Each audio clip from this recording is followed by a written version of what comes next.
Hey everyone, you're watching Conversations in Pop Culture, and I am your host, Andrew Davis. And before I introduce my guest, I would like to remind everyone that you need to support and you need to financially support what you love, whether it is this show, my cosplay guest, or corporate media, particularly Disney with She-Hulk.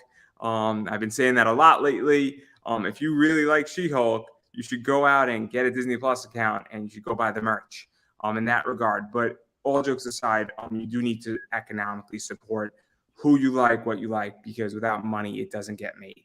And so keep that in mind. And then the other thing I want to quickly announce is that I do have a comic book class coming at the end of October. So if you want to learn how to invest in comic books and you want to learn the basics, my class is for you. But I will give everybody who wants that more details later on, and you'll be notified. It's going to be about $40 on Udemy as the class for 18 to 22 hours of my time.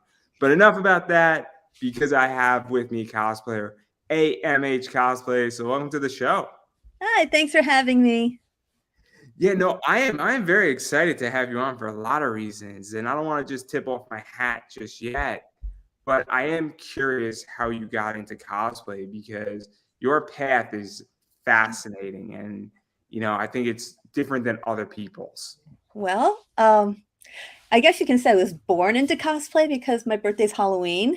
So I kind of celebrated my birthday all the time by getting dressed up, and it just pretty much bloomed from there. I figured, why just do it on my birthday or Halloween? Just do it all the time. And over the years, it just became almost a lifestyle, actually. As I've got almost an entire room just, well, gosh, more than an entire room, because it goes past what you see behind me into my closet, into the downstairs. I've got a few.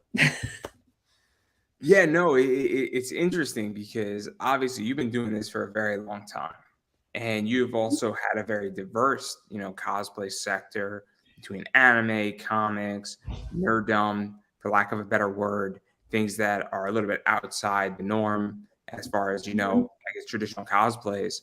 But I kind of want to start with the anime stuff with you, because Okay. I'm an anime guy. I love anime. I'm a huge Dragon Ball Z fan. I have a Dragon Ball Z watch. I love DBZ. And you have a few Dragon Ball Z Just a few. cosplays. No. And what I mean by a few is a lot of cosplays, only a few characters.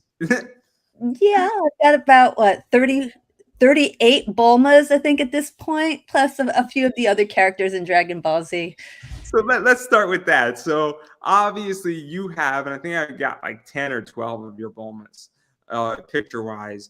And so how did you even decide on Bulma? Because obviously Bulma is a staple in Dragon Ball, Ah, Dragon Ball Z, and you have a lot of them. And the one that I kind of want to start with is what everybody knows, which is traditional Bulma. um, well, I can sum up why I did Bulma in one word, and that's Vegeta. I am a huge Vegeta fan. Everyone who knows me admits that he's my husbando. So I've got two Vegetas on my night table. I've got my key rings are all Vegeta. And above me, you can't see them, but I've got about 20 Vegeta Funko Pops. So that's how I started Bulma, because, my way of connecting to my favorite anime character. So let's even talk about that a little bit, because obviously Bulma is a fascinating character. And one of the things that I like about your Bulma and your Bulmas, I guess, is how it should be said, and the different ones you've done, is you've gone through her history. And so that is what's super interesting about this, is that some cosplayers say, they'll do, Bulma from Dragon Ball, but you've done Bulma from Dragon Ball. You've done obviously this one, which is from Dragon Ball as well. And then we go into, obviously all the other stuff that you've done. And so what is that like? Because it's interesting to see how a character has evolved. Oh, I love taking her through the ages, because she has I have never verified this, but she supposedly is the character that has the most clothing changes in all of anime. And that's why I have so many characters of her, and there's still so many I haven't done. Plan to do, bought the fabric to do it, haven't gotten to it yet. But yeah, I've taken her from day one, season 1, episode 1, in the pink dress, all the way through Super. You know, I've done her pregnant. I've done her as the scientist. I've done her future version for both Dragon Ball Z and Dragon Ball Super. And there's so many more, especially now with the new movie out. I mean, she was barely in it, but still, hey, there's yet another outfit to do. Yeah, let's even talk about that too, because just to go through some of them, and obviously we have this one right here with her, and obviously she's holding a Dragon Ball. Then we got her, in that with the red dress, and her doing that. We got her right here, which I think, obviously further along. We got Boozy Bulma, which is kind of funny in a lot of ways. And so what is this like? Because it's nice to see somebody in a cosplayer do a character and actually document their history versus saying I'm just gonna do, Bulma as Dragon Ball Bulma, and then I'm gonna move on to another character. It's kind of nice to see that, evolution and see, you go from episode 1, as you stated, all the way to Super. So what is that like for you? Because I think it sort of shows and it goes on the idea that you care. She became my girl. girl. I don't know how to explain that any other way. No, Bulma's my girl. I mean, actually, in the cosplay circle here in southern Michigan, they call me the Bulma. They don't when they don't remember my name, they call me the Bulma because I've got so many different Bulmas that I do, and she's just so much fun. She's just from day one, she's sassy and perky and she's brilliant because at 16 she's building all these amazing technological things, and as she will say it, she's the whole package. And I just find it fun to do her because she just has so much attitude, but she's sassy and smart, and just going through all her different periods from where she's just like wandering lost and ordering little Goku around to where he's like big Goku, and hey, now maybe Vegeta's kind of cute too. Oh wow, she's gonna have a baby now, and then now she's kind of got 2 kids, and she's just using the Dragon Balls to stay young. So. Yeah, and even going into 2 more of them, obviously this, and this is I don't think this is canon. No, not canon, but I love it nonetheless. It's brilliant because it's the mashup of Vegeta. It's obviously the Queen of all Saiyans, referencing that. And so, what was this like? Because Dragon Ball really does allow for this to occur and mashups to occur in a very fun way. Oh yeah. It's sort of accepted, I feel, now in Dragon Ball, especially with Super, and nothing is off limits now in DBZ. Oh, right. No. I mean, absolutely. Especially because so many people want to do stay in armor. This one was actually made for me by my friend Shay. And there was a lot of fittings. I had to go down to Columbus to meet up with him. And it was just fun because a lot of people have all these different ideas of where does Bulma go with Vegeta. A lot of people say, yes, they're married. Other people say, no, they're not married. Is she really the queen since he's the prince, or is she just a princess? I mean, she called herself the Princess Bulma on the big cruise that ship that she owns, whatever you want to call it. So I figured, the next logical step is make her the queen of all Saiyans, and that was what that cosplay ended up being.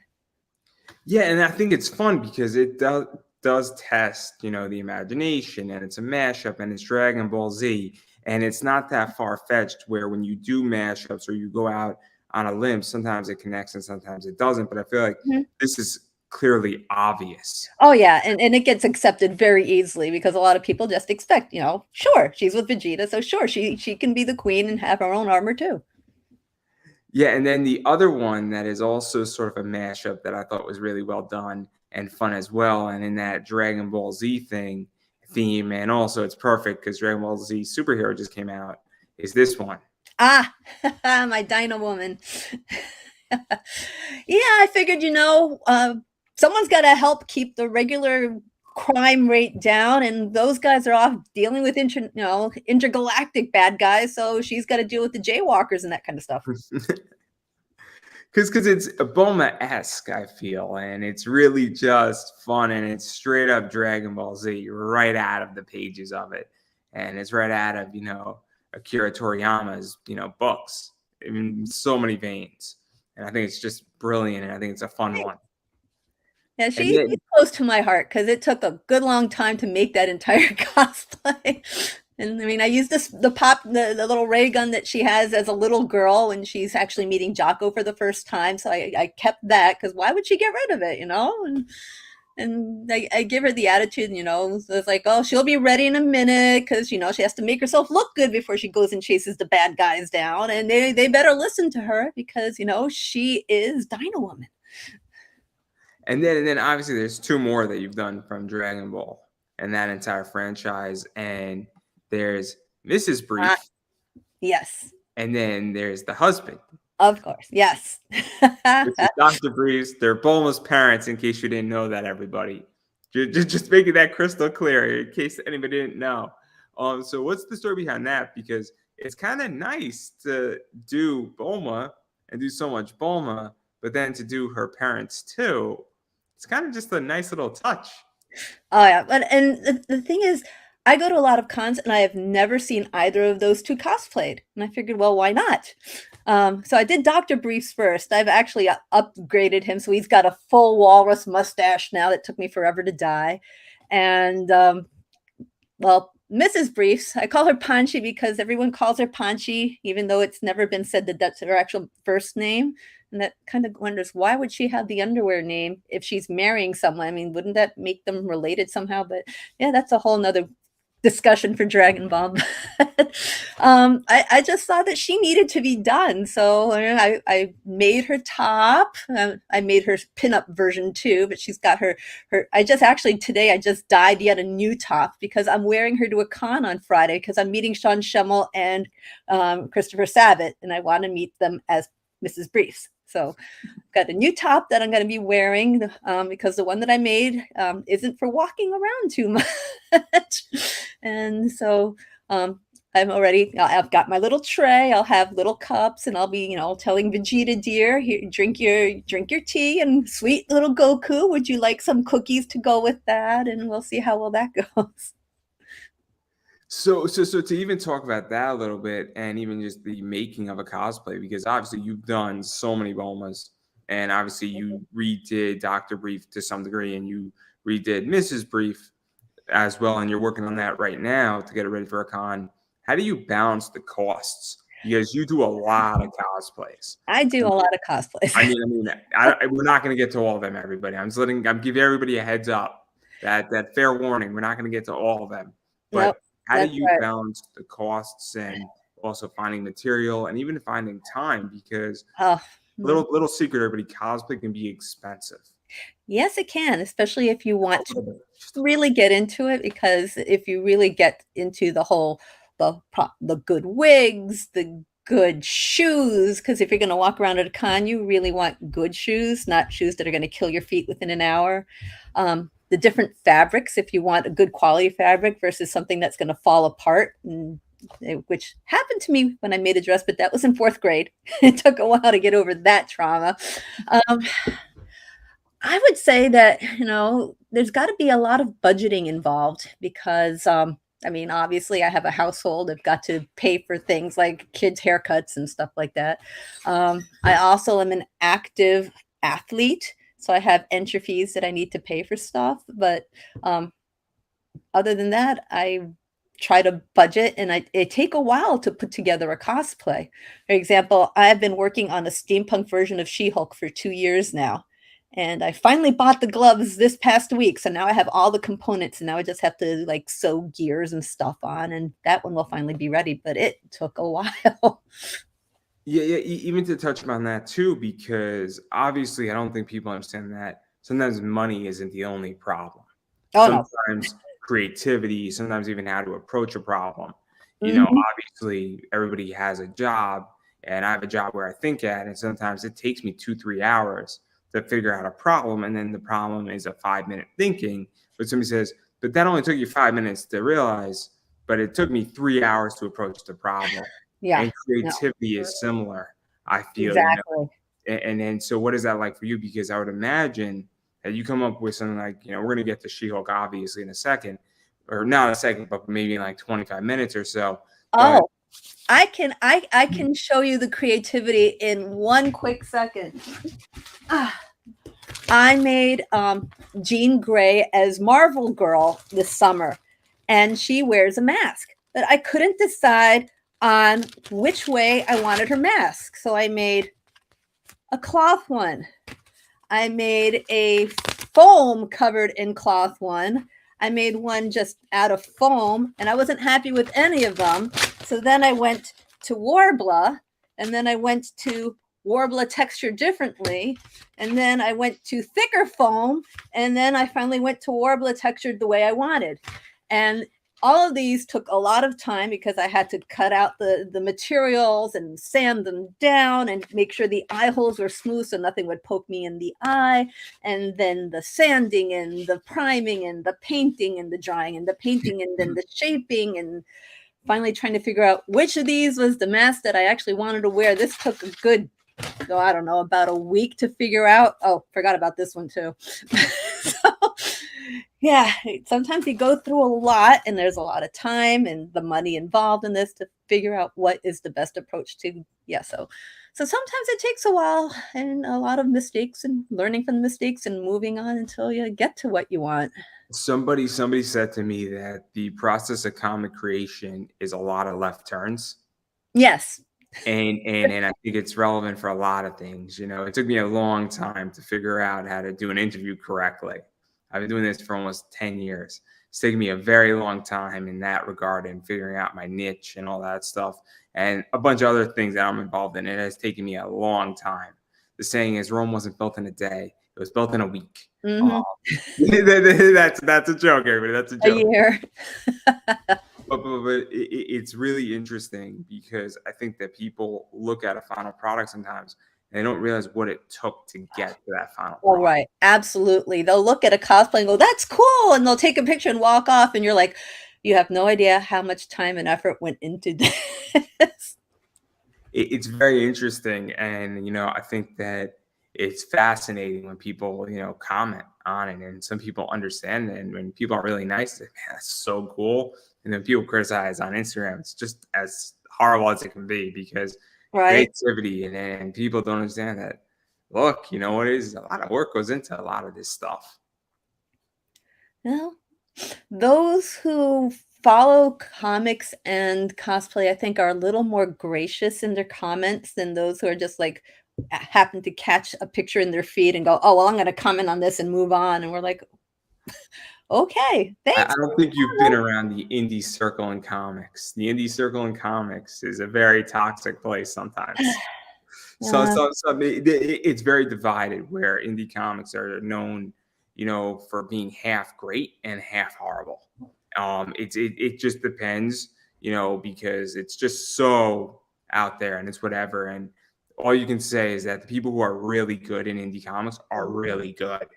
And it's like there's no middle ground. You can't be average in indie comics. You just can't be as a person and being polite. But I think cosplay is very similar, where there's people who love cosplay and they're very supportive and they're very constructive. There's a difference between constructive and destructive. Exactly. Exactly. I want to try to talk about time here because this is the opposite of Dragon Ball Z by definition. It's Sailor Moon, Sailor Pluto. And so, because DBZ was coming up, and right next to DBZ on the shoujo side was Sailor Moon. And so, what's the story behind this? Because you just did a bunch of Dragon Ball Z stuff, and I just showed them, and then you have your Sailor Moon side, which is arguably the two biggest animes of the 90s. Well, I know a lot of people who cosplay Sailor Moon, and actually a friend of mine, Paradox Cosplay, wanted to get a group of us together to do all of the sailors. And I had already wanted to do one. And I was like, well, I'll do Pluto because, one, you hardly ever see Pluto. And I tend to like to do characters that aren't really well known or versions that aren't well known. And Pluto resonated with me partly because astrologically speaking, Pluto is my planet, and she's the oldest of all the Senshi. And I think she's kind of like the more graceful, kind of educatey type one. She shepherds all the other ones and oversees them. So I said, all right, I'll do Pluto. And so she did Moon, I did Pluto, and the rest of the girls kind of pooped out on us. So it was just the two of us.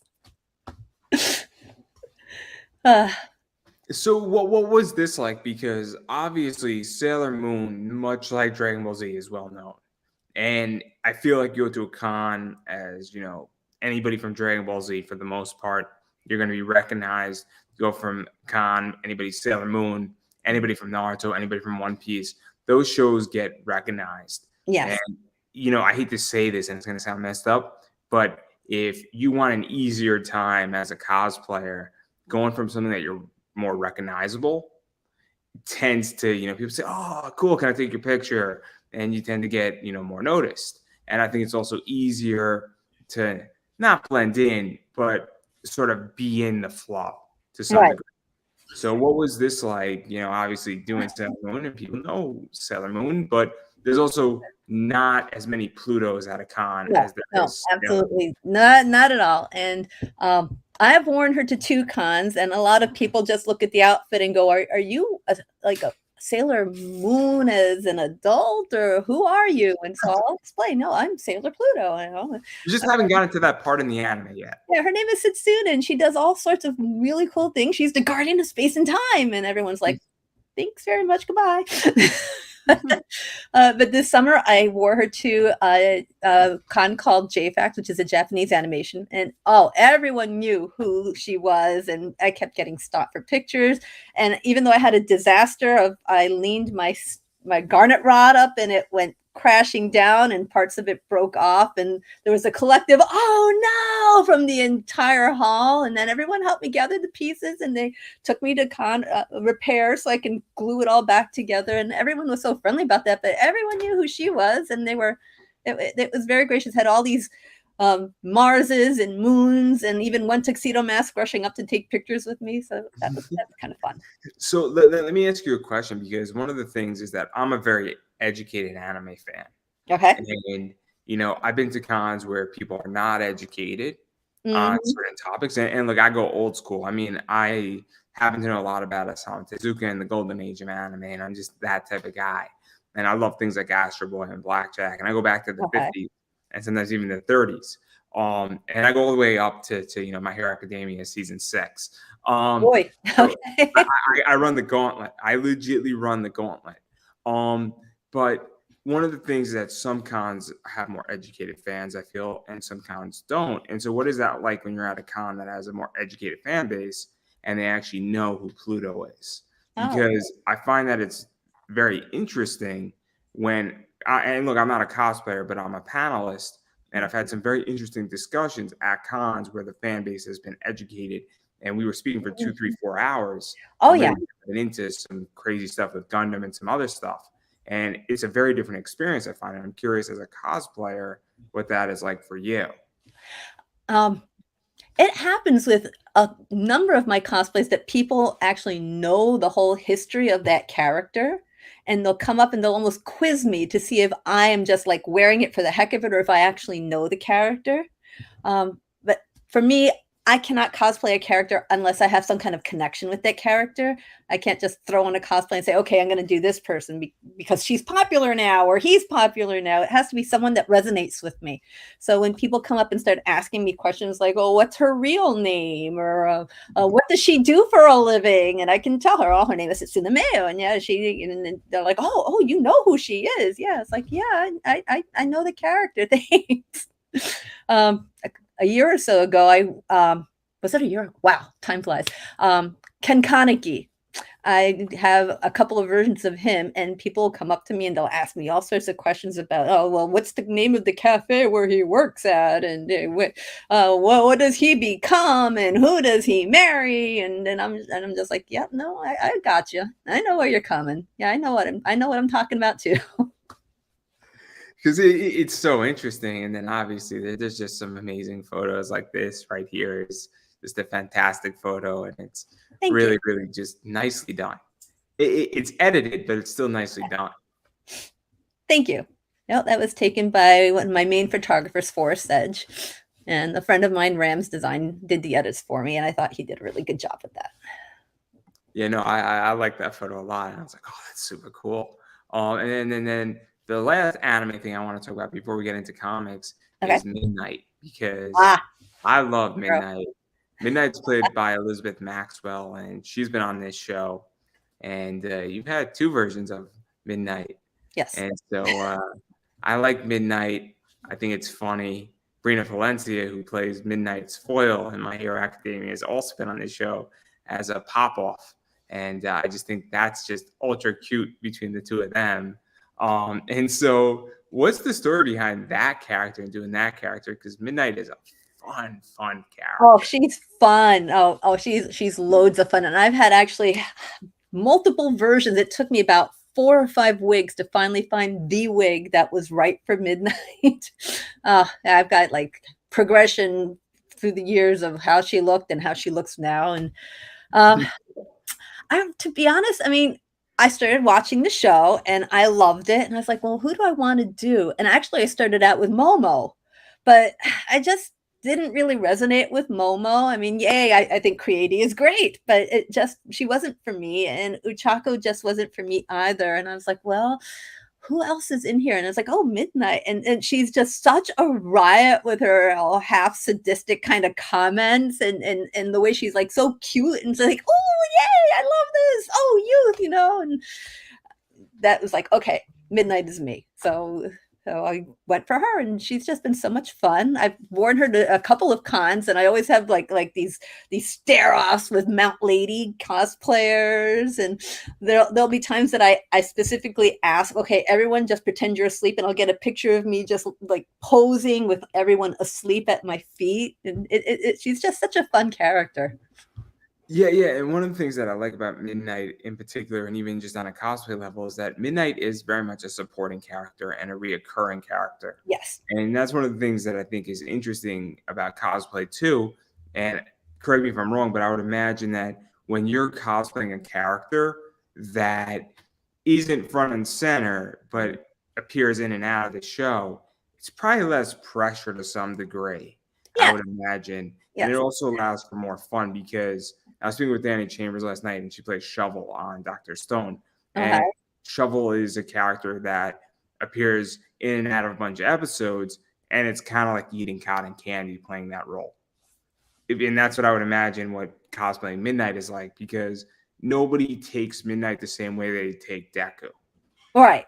Oh my gosh, no. There was a time when I went and just counted all the Deku and Todoroki cosplayers at one con, and then it was just one Midnight. That was me. But I mean, for those who are My Hero fans, I mean, she's recognizable. I mean, with her outfit, it's kind of hard to miss her. But no, she. No kidding, right? No kidding. Fun. So and the funny thing is, people are just like, how could you wear that in public? And I'm like, do you not realize I'm almost completely covered? My hands are exposed and my face is exposed, but every other inch of me is covered. So yeah, I have no problem wearing her in public. See, that's interesting too, is that's super interesting actually, because there's a lot of revealing cosplays in a lot of ways. Midnight is actually not one of them. No, not at all. Yet Midnight has the stigma of being that, which is so weird. Now that and I'm just thinking off the top of my head on what you just said, and actually thinking about it. Midnight is a very clothed character that is almost has the, I guess, premise of not being clothed, if that makes any sense. It's a weird statement, but like, yeah. My mind is like actually thinking about it and running this through my head now. Like, it's super interesting. Super interesting actually on that point. No, it does. I mean, there are characters that wear more revealing outfits. For instance, Dos from One Punch Man comes to mind immediately. Yeah, no, I mean, people just think of her as, oh, you're wearing that little outfit. And it's like, this little outfit goes up to my wrists. Think what you want. This is how she dresses. It's pretty interesting on that front. And obviously, I mean, I could talk about My Hero all day long. I can talk about a lot of stuff all day long. But I do want to talk about the comic side of stuff. Okay. There's a few from DC that I want to talk about.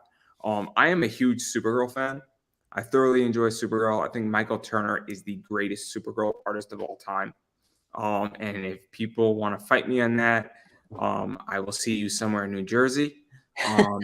But believe me, I won't miss like Hamilton did. Believe it. Yes, I just said that. I mean, Bird did become vice president, so that's all I'm gonna say. He got a shot. He was also somewhat of an, creating, an insurrection in the West. But anyway, that's not the point here. Aaron Burr, fascinating politician. But anyway, this is your Supergirl. So what's the story behind this? Because Supergirl is well known. The TV Supergirl was pretty good, and people love Supergirl. Well, growing up, I had two favorite superheroines. One was Wonder Woman and one was Supergirl. And I think it just came naturally to me that I wanted to cosplay Supergirl. So I went with the classic comic book look. And I also now have Dark Supergirl, which was only in the handful of comic books. But I mean, she just made such an impact with those, 4 issues that she was in. And I actually just started cosplaying the CW's version of Supergirl as well. And I've got both her as her civilian side and her Supergirl side. So yeah, let's even talk about Dark Supergirl, because classic Supergirl right here, everybody, is not as interesting as your Dark Supergirl. I mean, let's just call it what it is. The Dark Supergirl looks starker. It looks, more, I guess, bam is a good way to put it. And it looks, I think, like, okay, commands more attention, I feel. And it also looks meaner. It looks fiercer. It looks like Supergirl is going to kill you type of look. And it's just a more fun cosplay. It's also different, I feel. And that's the thing, too, is that I guess traditional Supergirl gets old. And so what was this like to really do this? Because I think this is sort of better than your classic. Oh, no, Dark Supergirl is fun because, I mean, she takes on Lex Luthor, she takes on Green Arrow, she takes on everybody, Canary, I mean, and she pretty much pounds the dirt with them all. She takes on Batman, and I mean, she's just so malevolent, and there's no stopping the level of anger that's inside her, and that just manifests and make her more and more powerful, and no one can really stop her except for one person that I don't know if I should mention because maybe you haven't read the comic books. It's interesting, and I think this is one of the things that is fascinating is that it's different, and I think people are getting sick and tired just in comics and in media, and even with Marvel and DC and what they're doing with their shows. I think people want something new. I mean, who doesn't want like 2 seasons of Dark Supergirl as a show? I think it'd be great. I think it'd be fun. It'd make money. I guarantee you it would make money because people are like, what's this? This actually looks cool. And we now have a character who's doing some pretty interesting stuff. Yeah. So I think it's nice when that happens in cosplay. It's the reason why mashups, I feel, are becoming bigger and bigger and bigger. It's because who doesn't want to see, a mashup of 2 characters done in a certain way, or who doesn't want to see, a holiday version of a character, Yeah, exactly. And then obviously, I mean, we're just going to drop it and we're going to talk about this because we have to. Okay. You got 3 of them. Everybody's done about one. 8 of them now. You got 8 of them. Everybody's done at least one. At least one. You don't have to dive into it too much, but basic premise. Gosh, I resisted. You have a minute. You have a minute for it. Okay. That's all you get. Harley for years because I just didn't like the dynamics of her being subservient to Joker, but she broke away from all that, and now I just love her. She's so much fun. I just today kind of posted one of my it's the animated version in the little slinky dress that she wears for one episode when she's going out with Poison Ivy. And I just love the fact that she's so liberated and just wild and ready to do whatever she was. And only Ivy can pull her back in now. And it's just lots of fun. My favorite issue in comics is Batman Adventures number 16. It's an expensive book, and it's just a beautiful book. It's a sad book. It's like the wedding issue. Oh. Joker and Harley. Oh, it's a brutal issue. It's either 12 or 16. I forget which it is.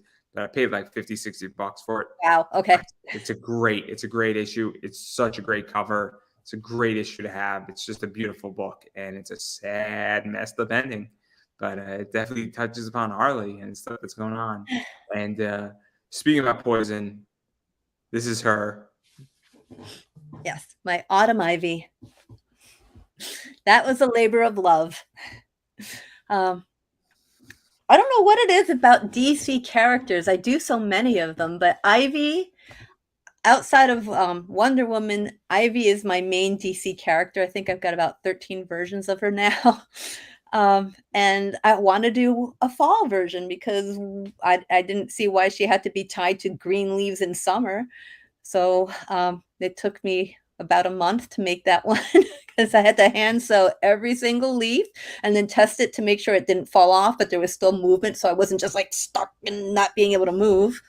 And then I expanded and made the crown to go with it. And then I made the jewelry to go with it. And then I made the leg wraps to go with it. And I made a glove for the hand that doesn't have anything on it right now. Yeah, because this is one of the things that I think people also don't realize about cosplay and even building out costumes and cosplays. It's not, again, just money. It's time. Mm-hmm. It's also the idea of workshopping a problem, because I'm sure that there were obstacles. Oh, yes. Making sure it fits, making sure it's movable, making sure it's comfortable. That's a big thing right now in cosplay is, it's great to have an authentic piece of armor and look really cool. But what if you're on for 16 hours and you can't sit or you can't pee? You can't pee. That's a problem. Even escalator because it involves bending your knees. And yeah, that's not happening in armor. And you know what it is? Forget about the escalator. What about the bathroom? I mean, seriously, if you're at a con for 16 hours and it's going to be impossible for you to take off your armor or it's extremely hard, well, you know what it is? There you go. I mean, that's something that I think, people have to really think about when you build stuff out. And then also, how much time do you have to build something in reality? And are you thoroughly enjoying what you're building? Right. That's the other thing, too. I mean, if it's going to take you 60 hours to build something, that's the other thing too, is it really worth that effort in building it out? I've known people who have started working on a project and halfway through they're like, I'm just disgusted. I don't even want to do this anymore. And they let it go. And, if you don't have the heart to finish a project, then don't bother because that time can be put somewhere else. You're better off buying it. Seriously. Because it might cost you just as much money or even less to buy it. Right. And unless you're competing, if you just want to go and have a good time with cosplay, because I bought cosplays before back in the day when I was semi getting into it. It's not for me. I'm not a cosplayer. I like being in, my comfortable t-shirt and my shorts at a con. But anyway, but again, I thoroughly enjoyed just buying a tailored cosplay for myself. And I had a great time in it, and it was nice, and it was not that expensive. For me to make the same cosplay would have cost 14 times more. Right. And people are very, very snooty, I guess is one way of putting it, because they'll look down on people who buy their costumes. And sometimes the practicality of buying a white shirt to go with a cosplay versus making the white shirt. I mean, there comes a time where you have to just think practically and budget your time better. And there's absolutely nothing wrong with buying a costume because, I buy half of my costumes and if people get upset because, hey, I bought that costume, well, sorry. This is the issue, right? And it gets very interesting where there are, top cosplayers who have costumes made for them. And then they get invited to Blizzard Con. They get invited places, and then there's still that attitude of being looked down upon. It's kind of BS. You know what is? If you're a top cosplayer, I'm not saying you didn't build some of your cosplays too, but it's the idea that if you then have a costume built for you, or you're working for a gaming company and they built the costume for you and you didn't build the cosplay, and you look down upon, isn't that hypocritical? It's silly because you know what? It doesn't matter if you make the cosplay or if you thrift it from Amazon and different stores or if you buy it from a cosplay company. What matters is that you care enough about the character to put the character on for a day. I can guarantee you that Mhm. there's also the idea that, I mean, I had a cosplayer on last week. Guy is jacked and he's fit, right? So if he buys a Green Lantern, onesie, just and he doesn't invest any money into it, or he does the Green Lantern, the baseball bat light up. He's in the chat earlier. He's great. He's fantastic. Yeah, but the idea is that if you do that, but you're fit and you're jacked, Mhm. that's still part of it too. And you know what is also how you look at as that character. I mean, Jessica in Nigeria is a good example where she looks a certain part. And so even if she doesn't make the cosplay, she embodies that character, Right. which is half the presentation. And then all of a sudden you have a Patreon. That's the other thing too that I think people sometimes forget is that it's also how you embody it. It's how you shoot with that cosplay. It's how it looks, because certain people have a certain body type that just makes that thing look good. Right. And I hate to say it, but like if you have a super jacked up, cosplay guy who's a bodybuilder, and that character he's cosplaying is a bodybuilder and is like muscle on top of muscle on top of muscle, I don't really care if he made it because he looks the part. Right. Exactly. I get a little bit of that too because I actually recently got a comment saying she's not strong enough to be She-Hulk, and I'm like, oh, you know what? I run marathons. Tell me I'm not strong enough to be a character. Like, It's interesting in that regard. And then obviously you mentioned Wonder Woman, and so this is your Wonder Woman, and then this is also your Wonder Woman. yes. Um, and I know you have a few more versions of that. You have something that's more in the vein of Linda Carter as well. And obviously there's a few more, but what's even with like your Wonder Womans, because those are fun too. Well, she with Supergirl, I grew up loving the character. I mean, I used to watch Super Friends on TV and watch like that animated Wonder Woman, and then watching the Linda Carter Wonder Woman, and gosh, Kerry Russell's animated Wonder Woman. Love, love, love, love, love, and just all the iterations that have come through the years. I've actually got a piece of artwork that shows like gosh, it's about 30 different versions of Wonder Woman, and I don't hope to do all of them because some of those are like, wow, I could never build that. But I try. I mean, my most recent Wonder Woman was the Golden Age one, and I had her corset with the original eagle made for me recently, and I debuted that last month actually. But I just love the character because she is just so into truth and getting justice, and she is incorruptible, and she just strives and doesn't care if it's a man's world. She's going to show everyone what she can do, and she's just awesome. So I just love all the Wonder Womans that there are, and so many people love her too, and they're like people that cosplay her. I know guys that cosplay her, and because she's just such an amazing character. So yeah, she's a staple of mine. I enjoy your Wonder Woman cosplays, and I just think that obviously it's just one of those characters. It's one of the triumvirate. If you don't know what the triumvirate is, it's Superman, Batman, and Wonder Woman, which Mm-hmm. are massive DC stables. I mean, it's the core, three in DC, and obviously there's just so much history with Wonder Woman Yeah. out there that it really is an amazing, I think, cosplay to do, and Yeah. it's nice in that regard as well. And then obviously I just want to touch upon your Batgirls as well before we get to the Marvel stuff. So that's Batgirl, and then this is purple Batgirl. Ah, the Yvonne Craig one. Yes. I haven't seen purple Batgirl in a while. So what's that one? Obviously everybody knows this one, right? Yep, that's New 52 Batgirl versus the original 60s TV show with Adam West Batgirl. Yeah, I haven't seen a purple Batgirl in a while. So that's a nice pleasant surprise, I think, for everybody. Yeah, Um I actually wore her to an event this past weekend where I was judging a costume contest, and everyone was like, "Oh, we love your Batgirl, but what is she from? We don't know Purple Batgirl." I'm like, "She's the original Batgirl, the one you see on TV." And they're like, "Oh, you mean in the cartoon?" And I'm like, "No, no, no, no, no. Adam West, back in the day."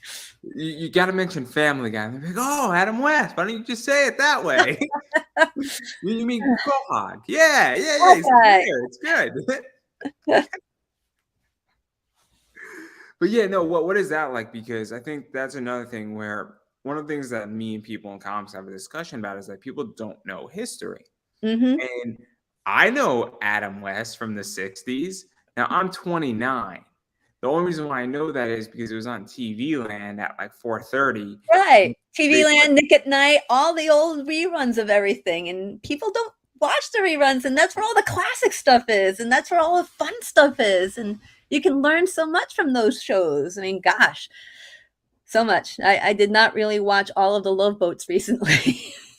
And so what is that like? Because then people know, hey, this looks familiar, but then they're like, and then you explain to them, and I don't want to say there's a disconnect because some people get it, and people who understand comics get it, people who are into toys get it, but there's Right. also the issue of, okay, what's the reaction? I guess. Where is she? Why is she wearing purple? What's with that? Right? No.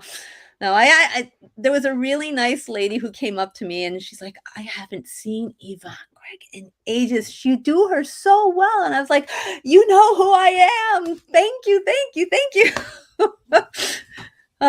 So what is that like? Because obviously, pop culture spans a bunch of ages. There is a whole generation coming up on manga right now. And I grew up every Saturday going to Barnes & Noble, picking out a manga book, enjoying it, and building out an extensive manga collection. And I used to do that all throughout all my middle school, for a good chunk into my high school, and I thoroughly enjoyed it. And, wasn't super busy the manga section when I was doing it when I was like 13, started when I was 11, really was a lot smaller. Now it's massively bigger. Right. Yeah. And now all these kids are looking at manga. I'm looking at manga and I'm looking at what they're reading, and then I pick up what they're reading, oddly enough. So I'm taking my cues from like 17-year-olds on what I should buy in manga, and they're more right than wrong. But what is that like? Because there is a generation, though, that is 40, 50, 60 years old, and they remember this stuff too. Right. And now it's also the idea that there's also a generation that probably those 17-year-olds at some point are going to discover Batman from the 60s, because let's be realistic, all this stuff is so readily available. It's literally 4 clicks away on YouTube. Right. Everything's available on YouTube. And I mean, actually, I had a lot of little kids who came up to me and she's like, oh, Batgirl. So, I mean, they knew who I was. And like parents who were kind of like 20s to 30s kind of were like scratching their head going, is that really Batgirl? It's not like, no, I didn't just stick on a purple Zentai suit and decide I was going to call myself Batgirl. She actually has a history. She actually was on the TV show, and maybe her purple outfit didn't get into the comics, but she definitely is part of the character's history. No, I just think it's interesting. And I think that obviously, what is old and is not popular is coming back. And I think right. Absolutely is going to remain popular. I mean, things like Pokemon are here to stay. Pokemon never goes out of style. But it's the idea. It's all the stuff that I got made fun of all throughout, secondary, like I guess like elementary school, middle school, part of high school is all cool now, and all those people want all that stuff. Right. Oh my gosh, I got teased so much because instead of going and playing soccer or whatever, I'd be glued to the TV watching Star Blazers or Macross or Robotech or something, and now it's just like, oh, so you're watching it now too, huh? Yeah. Okay. Thanks. It's interesting because now there are. I mean, LeBron James, a few years ago was in the NBA playoffs, and it's like I'm eating, cereal. I'm eating like Captain Crunch, or I'm eating Trix, and I'm watching Teen Titans. And that's how he's preparing for the next game. He's like, I'm in a hotel room, I'm eating my Trix with my milk, and I'm watching Teen Titans. And now I'm a Teen Titans guy, and I'm listening to LeBron talk about it. And LeBron is not, on my team per se. Unfortunately, I'm a Knicks fan, so I was born to suffer. But anyway, that's such a bad joke in so many ways. They used to be good, like years ago, 50 years ago. They used to be good. I'm a Devils fan, so yeah, I hear you. But one of the things is that it's now cool where there's all these kids who are watching Teen Titans on Cartoon Network, and they hear LeBron talking about it. They're like, wait a second, LeBron James, the arguably one of the best basketball players and one of the most dominating players on the court, watches Teen Titans before he preps up for games. Yeah, Like, that's cool. it's now been a cultural shift, and I think that's what's going on, and it's super interesting in that regard. Yeah, I think that the one generation that just doesn't get it is well, I don't want to sing. I shouldn't blanket statement everything, but well, my mom just doesn't get it. She thinks animated shows are for children. You shouldn't really watch those. And meanwhile, I'm like, you don't have any clue how far they have come from when you were a girl. So it's interesting. Obviously, my mom understands Star Trek. So my parents don't not understand anime, but they also understand that something is animated. Not everything is the same. Right. So an animated movie is not the same as Naruto, the TV show. Oh, no. So there's a difference of tolerance in my family. Also though, there's different anime styles. Yes. Like wow, I can't. Skycrawlers. That's a different anime movie than Pompo the Cinephile. By Right. definition, the CGI and even the concept of Skycrawlers is so different. So my father might watch Skycrawlers based on the fact that it's dealing with air fights and dog fights in the air and reincarnation with amazing animation. He might not watch, Spirited Away. But all of a sudden, my parents will watch Star Trek because Star Trek is that, but that's nerd culture, and that's the whole thing that I think has shifted. Is that even just going into nerd culture is now cool. It's mainstream. Yes. So something like Star Trek is not as taboo as it once was. Well, Star Trek is always dear to me. Oh, don't even get me started on Star Trek. I went to the theaters and saw Wrath of Khan, the 40th anniversary. It was great. It was great. Me and my friends were all 29, and we were the youngest people in that. And I'm like, this was cool. And I said to my friends, in another 40 years, we're gonna be back here doing it. So there's no question about that. On its 80th anniversary, on its 50th anniversary, we're going to be back doing it. On its 60th, we're going to be back doing it. And then we're going to be the old ones up there. And we're going to be like, we were here 40 years ago, and it's going to be fantastic. No. Star Trek was actually my first cosplay. A friend of mine who, for some reason, has blanked this completely out of his mind, and we went to the local Two Guys department store, which doesn't exist anymore. I bought a gold shirt. He bought a blue shirt. We took markers and colored in the collars to make them, quirky kind of tops. We put on black pants, and we hopped on a bus and went to New York City to where they were having a Star Trek event. And since we didn't have tickets, we just hung around on the outside, and that was cool. And that was, he still cosplays Star Trek. He goes to the thing in Vegas, and me, well, I still cosplay Star Trek too, but with like more professionally made costumes. And Star Trek is actually a big part of my everyday life. Quick plug, Starfleet International. I am the Assistant Surgeon General for Region 1 and also the director of 4 different colleges for the Starfleet Academy Online. Okay, that's enough. Yes, I am a big Star Trek nerd. I thoroughly enjoy Star Trek, and I have some cool stuff in Star Trek, but I don't want to tell what I got because once I do, people are going to make me offers for it. Yeah, I'm working on a Divana Tendi cosplay right now. All I have to do is cut the wig and color it, and she is set to go. So, I do like collecting Star Trek cards. I find them to be really cool. The Women of Star Trek set is a super cool set, and it's a really good one. It's a little pricey though. It's like $6 for I think 5 cards, which is wow. a little. Does it include Strange New Worlds? Because there's some real awesome women in that show. So they did the set. The first set was in 2001. Okay. 2021, and then now they're on 22. And so I don't know. They go across everything. They go from the original New Generations, Wrath of Khan, all that stuff.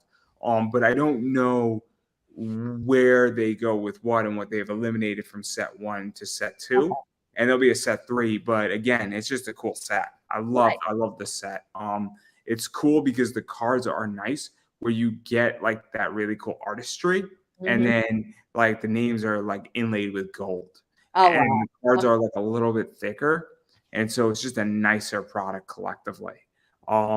It's a really good set, and it's a nice set, and then every once in a while you can find some really cool cards in there. Um, but there's like I'm looking for a Nichelle Nichols on that one. Uh, I'm also looking for a few others. Um, but anyway, I digress. I digress. Um, anyway, but yeah, no, going into Marvel now because there's only two I want to talk about with Marvel, and I know I'm missing a bunch. It's this right here, your Spider Woman, Woman. because I only show all of them. And they're pretty interesting because Spider Woman, from my understanding, was very controversial. I know a lot less about Spider Woman than I know about She Hulk. Spider Woman was very controversial because, for a few reasons, there was the pregnant cover of her Yes. pregnant, which I have that cover. Very interesting. I think Peter David wrote it too. I think he wrote Spider Woman around that time. So that cover was controversial, but then they rebuilt her entire costume. And I don't think they reestablished her the same way, but they rebuilt her.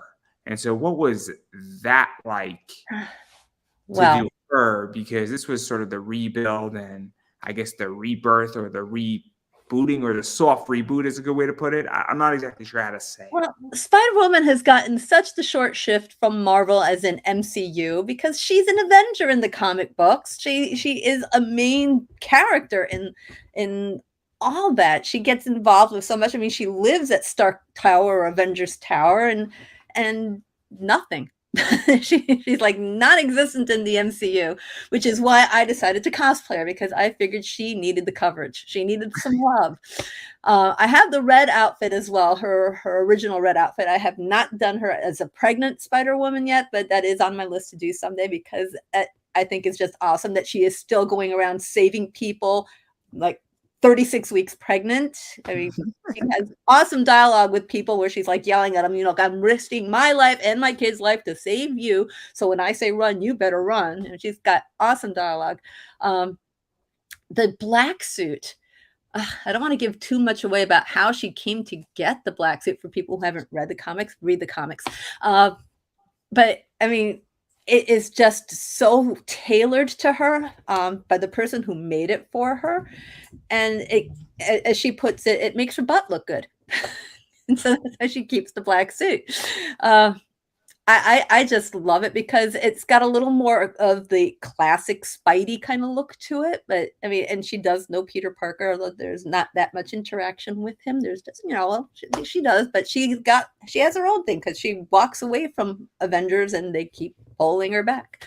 And I mean, she is a night owl because she's got her private investigative service, and then she's also trying to save people. And I don't know when she sleeps, and she's got a kid, so she's got a pretty full life. And Yeah, and let's even talk about that because you got a lot of coverage for it. I mean, not a lot, but you got some coverage. You know, some websites checked it out.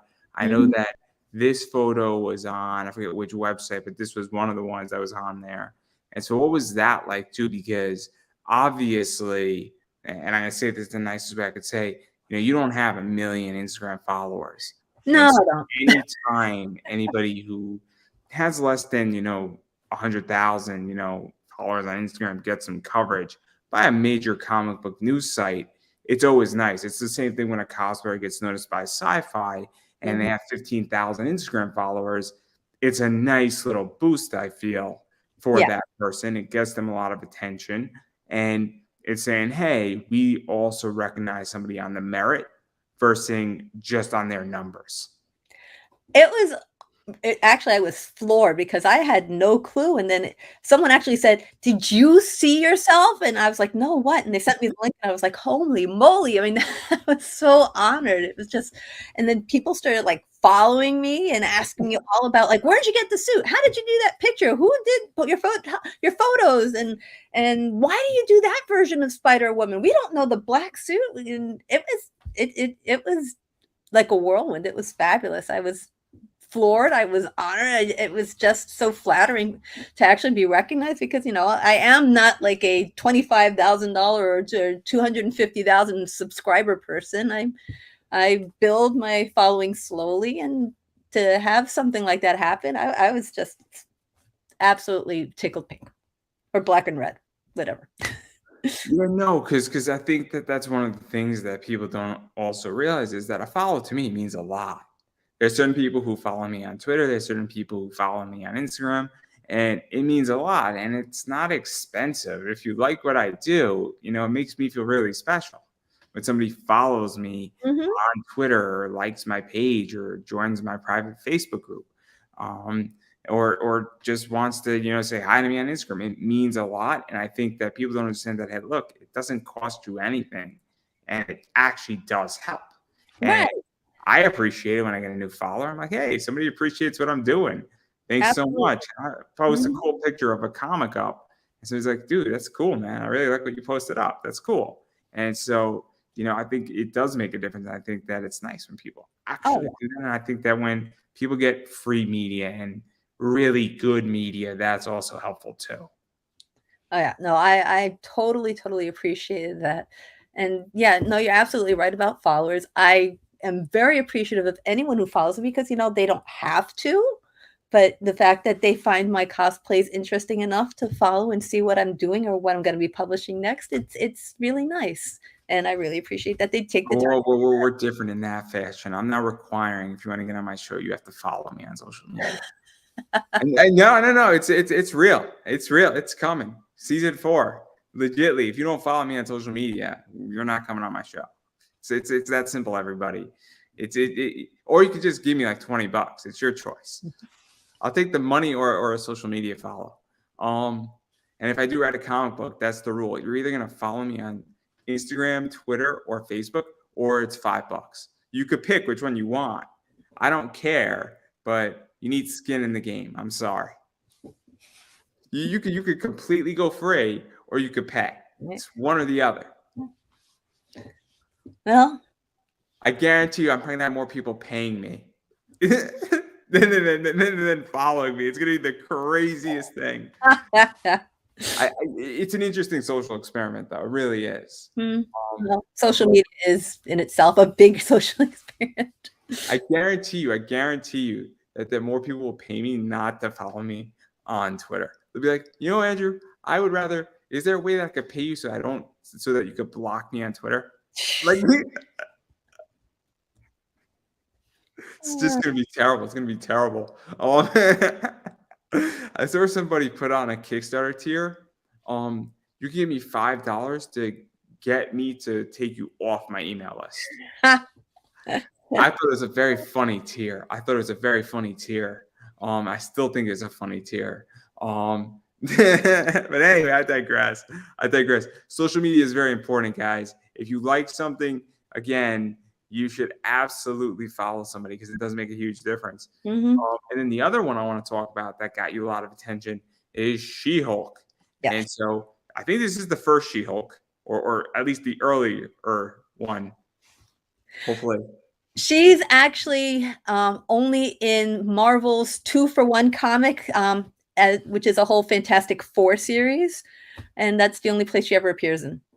She's from another universe because Johnny and Ben are trying to find Sue and Reed, and they're going through all these different universes looking for them, and they encounter her in one of them. But I think this was done before She-Hulk was getting really, really popular. 90s. So probably. Yeah. So this was one of the earlier ones that you did, though, right? Of She-Hulk. Yes. So this was before it was really, really cool to do She-Hulk. Oh yeah, it's really cool now. There's all sorts of She-Hulk cosplayers now, and there are those of us who've been doing her for years, going, oh yeah, now you've discovered her. We knew she was cool. So. Sia Ohm has a really good She-Hulk cover. It's beautiful where. It's the cover where you have, obviously, She-Hulk in not She-Hulk form, staring at a mirror transforming. So the mirror's transforming, but she's not, if that makes any sense. In the bathroom. That makes complete sense. And so now you have a very cool, cover of that. And Sia Ohm is just a freaking beyond talented artist. Sia Ohm does a comic called Lola XO. Okay. Um, and Lola XO is done in Copic marker for the most part. So Oh, it's colored in Copic marker. It's wow. a crazy comic. It's a crazy way to do it.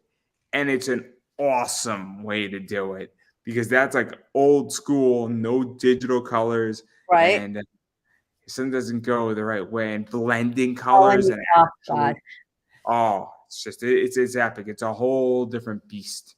That Yeah, that that Copic markers are what I use to color my wigs, so they're I, using I them. like Copic Yeah. markers. I do for a lot of stuff, but I like commissions with Copic markers, and I have a few of them, and they're just beautiful. But talking about the cool She-Hulk stuff, there's this right here. There we go, This classic She-Hulk, and I call her this shredded. That's this, you. and then we get this too, Ah, which is fun, and then we get Lori, this. regular Jen. So we get regular Jen, and then we get that one, which is just fun. This is 90s, like She-Hulk. It's straight out of the 90s, straight out of the 70s to be precise.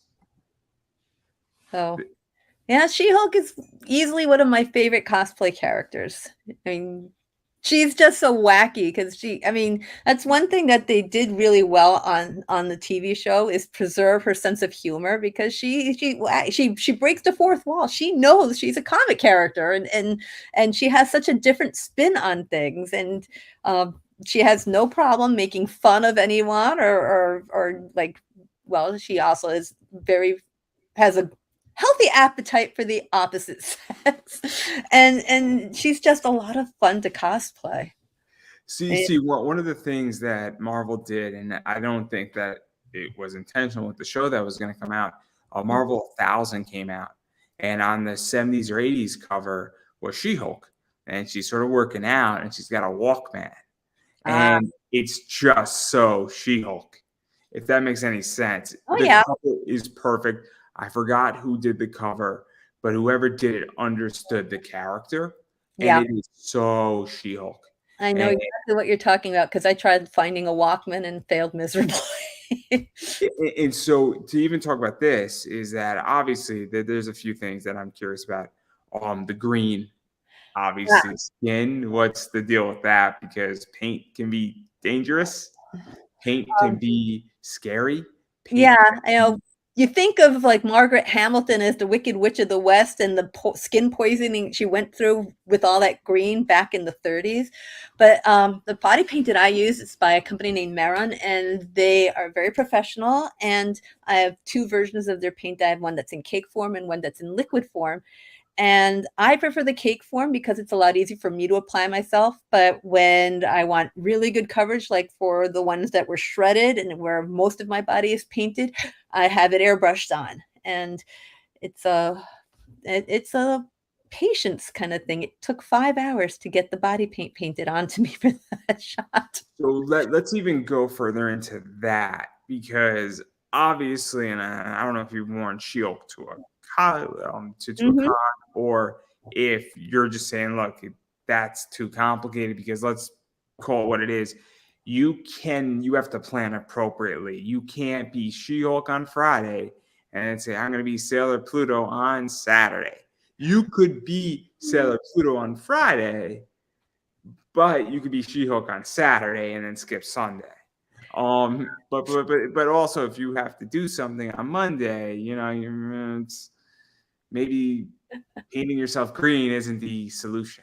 It's funny because I'll have gone to a con during the weekend, and then later, maybe that week, I have a doctor's appointment or I'm getting my hair cut, and they'll go, you have some green in your ear. What is that from? And I'm like, oh man, there's still some paint in my ear.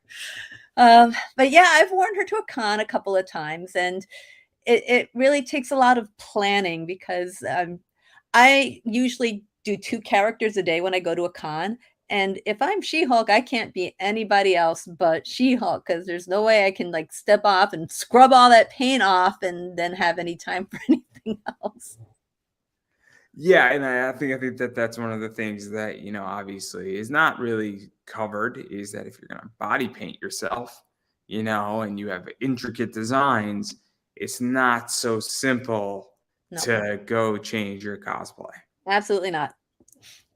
And also it's the idea that if it's going to take you 5 hours to airbrush it on, I mean, what are you going to do? Are you going to go to the con on Friday as something else? And That then, was for a photo shoot, and well, thank heavens we had the whole day. I got there and we started doing the airbrushing at 1, and it took until after 6 to get everything done. And we filmed it all to document how long it took to get all that paint on. And then we had to do the shoot. It was just like, we're so tired. yeah, and then even going beyond that, obviously, I mean, there's two reactions, you know, to She-Hulk, as far as you know how people are going to react to it. There's the internet reaction, and then there's at the con. And obviously, you've been doing She-Hulk a little bit before the show dropped, and then the show obviously dropped. Mhm. And what has that been like? Because I would imagine there's more She-Hulks out there. There's Oh, also bigger cosplayers who are doing She-Hulk. yeah, there's a lot of people who are now discovering She-Hulk. There's like bodybuilders who decided, hey, I'm gonna cosplay, it's gonna be She-Hulk. But I mean, I mean, there was the one famous one, but we with China back in the day, right, where she was the original She-Hulk technically. yeah, That's a different discussion for a different right, day. right, right. That's a mature conversation for everybody, if anybody gets my drift. But yeah, I mean, if you look at the different artists who have done her, she's not always bulked out and flexing her muscles. So, I mean, I have no problem with that. I mean, yeah, I mean, I am not someone who's about to go on American Gladiator with bulging biceps, but I mean, I am sort of strong from all the athletics that I do, and I shadow myself so the muscles stand out a little bit more, which makes body painting even a little more intense because I have to go back and shade after the base paint is on. But with the new show, I mean, the biggest question I get is, have you watched the show? Are you going to cosplay her anytime soon? Are you going to do the new gen? And I'm just like, I'll get to it eventually. I got so many other stuff doing. Well, what has that been like? Because obviously it has boosted the popularity of the character. Yes. It has also brought in a lot of more eyes to it, a lot more questions. And you're doing it before. Now you're sort of primed and centered. You got coverage of characters who look like her, and they picked 10, you know, cosplayers who looked like She-Hulk or the real life She-Hulk. You were on that list. And then what is that like? Because again, this was like another media moment for you. Oh yeah. Where that was great because before the show came out, that list came out. And I mean, there are a few people who do She-Hulk even before the show started. And to be listed as one of the top 10 She-Hulks in the country, I thought was like, it was like, thank heaven, someone actually recognized all the work I do painting myself to portray this character. But I mean, I love the character. From when she came out in 1980, it's just been like, I just love that girl. She's just such a crazy fun character. So she's in my top 3: Wonder Woman, Supergirl, She-Hulk. Those are my 3. I mean, I do many more, but those are my 3. And that to get recognized to be She-Hulk, that was a huge moment for me. Yeah, no, because I think it's just interesting, and then obviously, you know, show comes out, and then everything just explodes with it, and then obviously, She-Hulk has created a very interesting reaction where some people loved it, some people hated it. I've seen only parts of it just because I'm busy and a lot of stuff going on in my personal life. Yep. I'm an anime weeboo first and foremost, and so Disney is not at the top of my list. Working a 40-hour work week. We're doing this, running an eBay business. I really don't have time to watch She-Hulk as much as I would like to watch She-Hulk. Right. But we don't go to we go to Hulu. We watch our anime there. I don't even watch anime on Hulu anymore. I watch it on Crunchyroll. I'm like the OG of this, where I'm watching stuff that hasn't even hit the US yet. I love my anime, and that's my whole thing. But again, there's only so much time. But Mhm. I thought the first two episodes of She-Hulk were really fun. I don't think it's the best thing Disney has produced as far as comics. I thought that WandaVision was better. I really did. I thought WandaVision was clever. I thought that they were referencing a lot more stuff, and I really thought that it was nice. And I thought it was pleasant. I thought the I Love Lucy reference in WandaVision was great. I Mhm. thought that WandaVision collectively was more of a unifier than She-Hulk is. But Yeah. She-Hulk, from what I know from people, has created a love it or hate it reaction. Yes. Yes. There's those who watch it because they're big Marvel fans, and hey, here's yet another Marvel show, and they just get involved with it and just love the way she's portrayed. And then there's those who are like, this isn't what it was like. This isn't canon to the comic books. What did they do to the character? Okay, we don't like this show.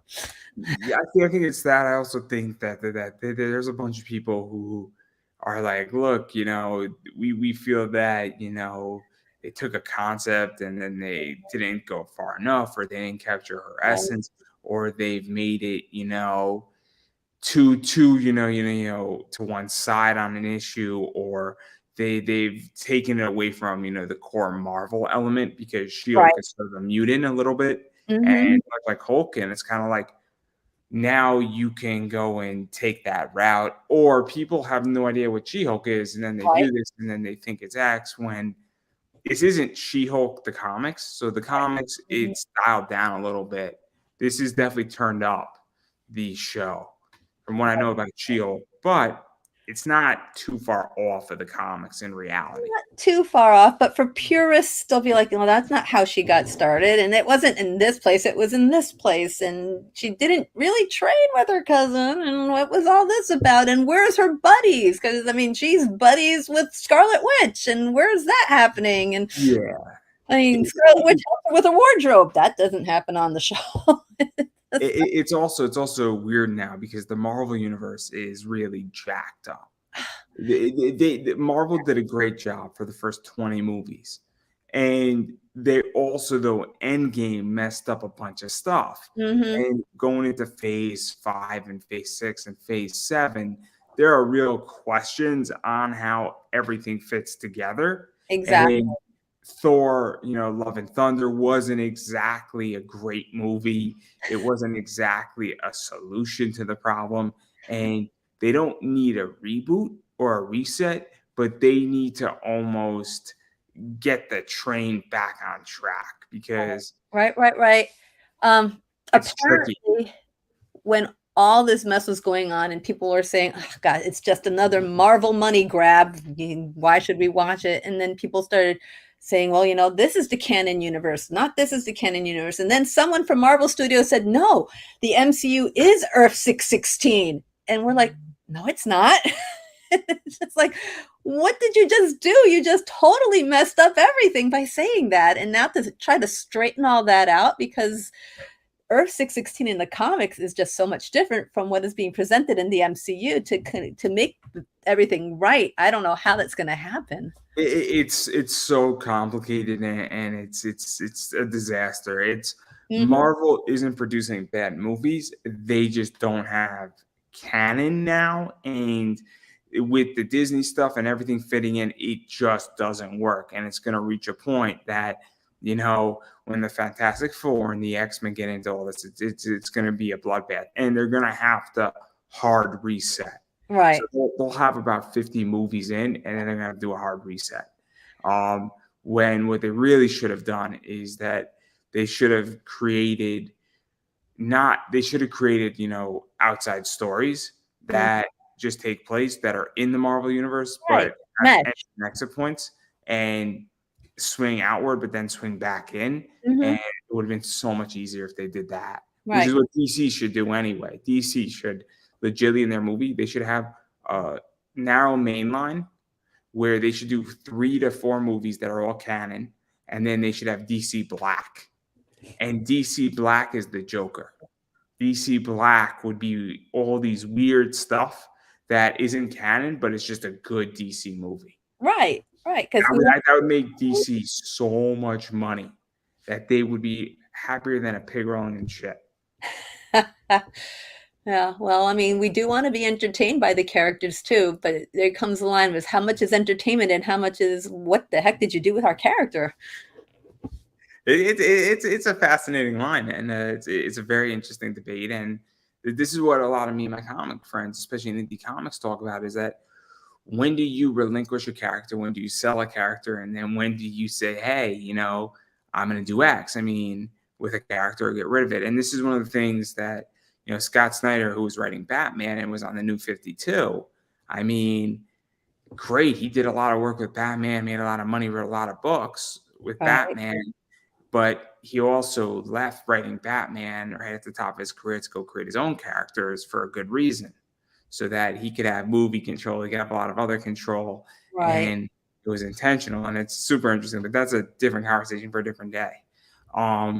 But I do want to talk and back out of all of these, and I do want to talk about something that's interesting with you. Okay. You are an older cosplayer. Yeah. That's I think the safest way I can say that. And what is that like? Because I've spoken to a variety of older cosplayers as of lately. I spoke to Venture Bros a while back. I Okay. spoke to Cause I'm Nikki. I've spoken to a few other people, and I think it's fascinating. I just spoke to Jordan. I can't think of her name. She has all these Gundam stuff, and she's done stuff with Capcom. I just spoke to her, and it's interesting because I hate to say this, but there's all these older cosplayers who don't get attention. Mm-hmm. What is that like? Because I think that, unfortunately, I hate using the word ageism. I prefer the word age discrimination. Okay. But even still, it's the same basic premise where somebody's 50 and then they can't cosplay, or they're not going to get as much attention as, the 28-year-old. Right. Like, Right. Right. but I don't really get it, and I think it's weird. And I think the whole cosplay entity's gotten jacked up, for lack of a better word. I think there is too much money in it. I think it's also gone down an area of lewdness. And look, anybody can do whatever they want. I'm a capitalist, but I also think that it's gone down this path of OnlyFans and Patreon and photo shoots. And, there's a girl and she's attractive, and well, we need to get somebody at our con and have that pretty girl at the front and center, so we sell tickets. Right. And I get the business side of it, but I don't think it's been good for the reality of cosplay. I No, don't. no, you're right. You're absolutely right. I've seen it from multiple angles because I also work as a post editor for several photographers in the lower Michigan area. And I know that a lot of them are like, we could go the easy way and just get girls in wigs and bikinis, and that will bring up our likes and make us, grow. But we also want to show actual good cosplays. And it's hard because sometimes we'll get comments like, oh gosh, I had a comment once on one of my Bulmas that I look like Bulma who's been on meth for a week. And I was like, well, thank you very much. It's tricky because this is something that I struggle with. I'm an interviewer, right? So if I was a pretty girl and I was interviewing in a bikini, my viewership would be significantly up. There's an Instagram channel that just followed me, and they do unboxings and Okay. reviews of action figures and Lego sets. And it's some former porn stars and models and porn active porn stars, and they're in their bra and panties and Oh, bikinis. And how oh, the hell do I compete with that? I can't. And so, for a lot of reasons, the main reason is that I'm a guy. In case anybody didn't know, hi, how you doing? Um, but even still, mhm. let's say that you're, not in that sector. How can you compete where I could review a Lego set and I can know everything about it, and I know a lot about Legos. I know a lot about trading cards, but I'm not attractive to look at an eye candy. And it really is super interesting, this sector, and I think it's a real problem in cosplay. It Just is, doing it that. is indeed, and it's not just social media, but it's actually also at cons, And that's where I really noticed it. A few years ago, I was at a con and I would see fabulous builds, Mandalorians, and things from anime that are gigantic armor that would take weeks and months to build. And people would just ignore them and go to the cute girls who were about, teens, early 20s, wearing their little minimal outfits and their cute wigs. And that's where all the photographers would go. So, And my main photographer was there with me, and he was like, one of the photographers went up to him and said, "Well, I only shoot the pretty young girls." And I was like, "Really? So that's how it's going to be?" so I got 2 stories on this too. So I had a friend. I actually started an account that's on Twitter, Instagram, and Facebook called Cosplay Over 40. And we're in past our 3rd year now, and we just feature cosplayers who are 40 and above. And Kaza Nikki is one of our cosplayers. And we have people from every continent except for Antarctica that we have featured. And we get all these stories about thank you, thank you, thank you. I get so frustrated. I've thought about quitting because I put so much work into my cosplays. I don't get anyone that notices me when I'm at cons, or thank you for finding a community where we can meet other 40 plus people and support each other. And it's really a nice thing to see that we want to cosplay. We don't care. It's interesting. It's interesting you bring this up about the girls and all that stuff. And look, I'm all for anybody making money, however you make your money, however you sleep at night, that's fine.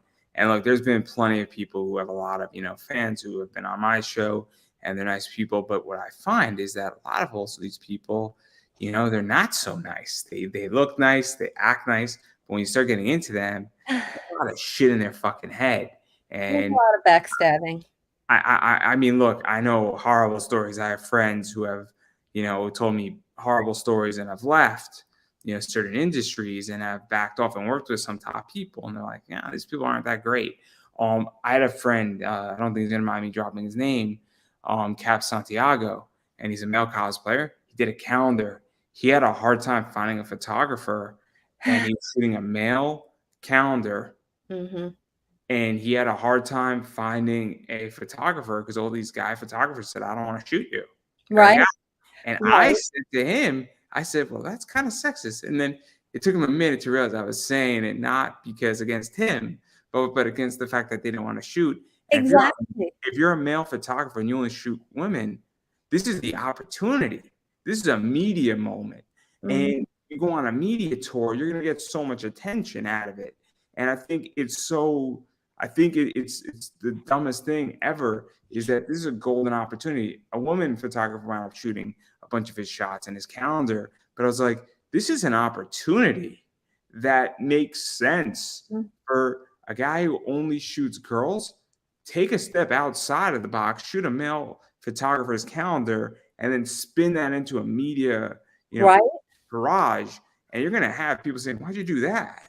And now you have awesome male cosplayers out there. It's that they all deserve credit because they're just fabulous, and a lot of guys just don't get noticed because they're not girls. So I ran a Kickstarter in January. The way I function is I will only have a male cosplayer on my metal cards. I will not have a female on my metal cards. I refuse. And it sounds sexist, but I'm like, well, you guys get all the opportunities anyway, for the most part. I had a gay black male cosplayer on my metal card, and guy wasn't known. He's now known. It's DJ Croft, and DJ's doing a fantastic job. And I had the foresight to understand and spot talent before everybody else did. It had nothing to do with him being gay. It had nothing to do with him being black. It had to do with the fact that I'm a fan of Tomb Raider. And he did a male Laura Croft, which I thought was brilliant. Awesome. And he does a male Jill Valentine, which is funny too. And I'm a Resident Evil guy. And I'm like, I just saw talent. And DJ's just a nice guy. But I asked legitly 5 different male cosplayers, and none of them wanted to do it but DJ. And I'm like, this is an opportunity because guess what? Your audience is not my audience. And you're going to get, we produced 130 metal cards. He got half of them. So now he had merch for free. I didn't pay him, but I paid him in merch.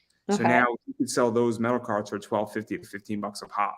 Awesome. he sold a bunch of them. So now he has merch, and he has official merch.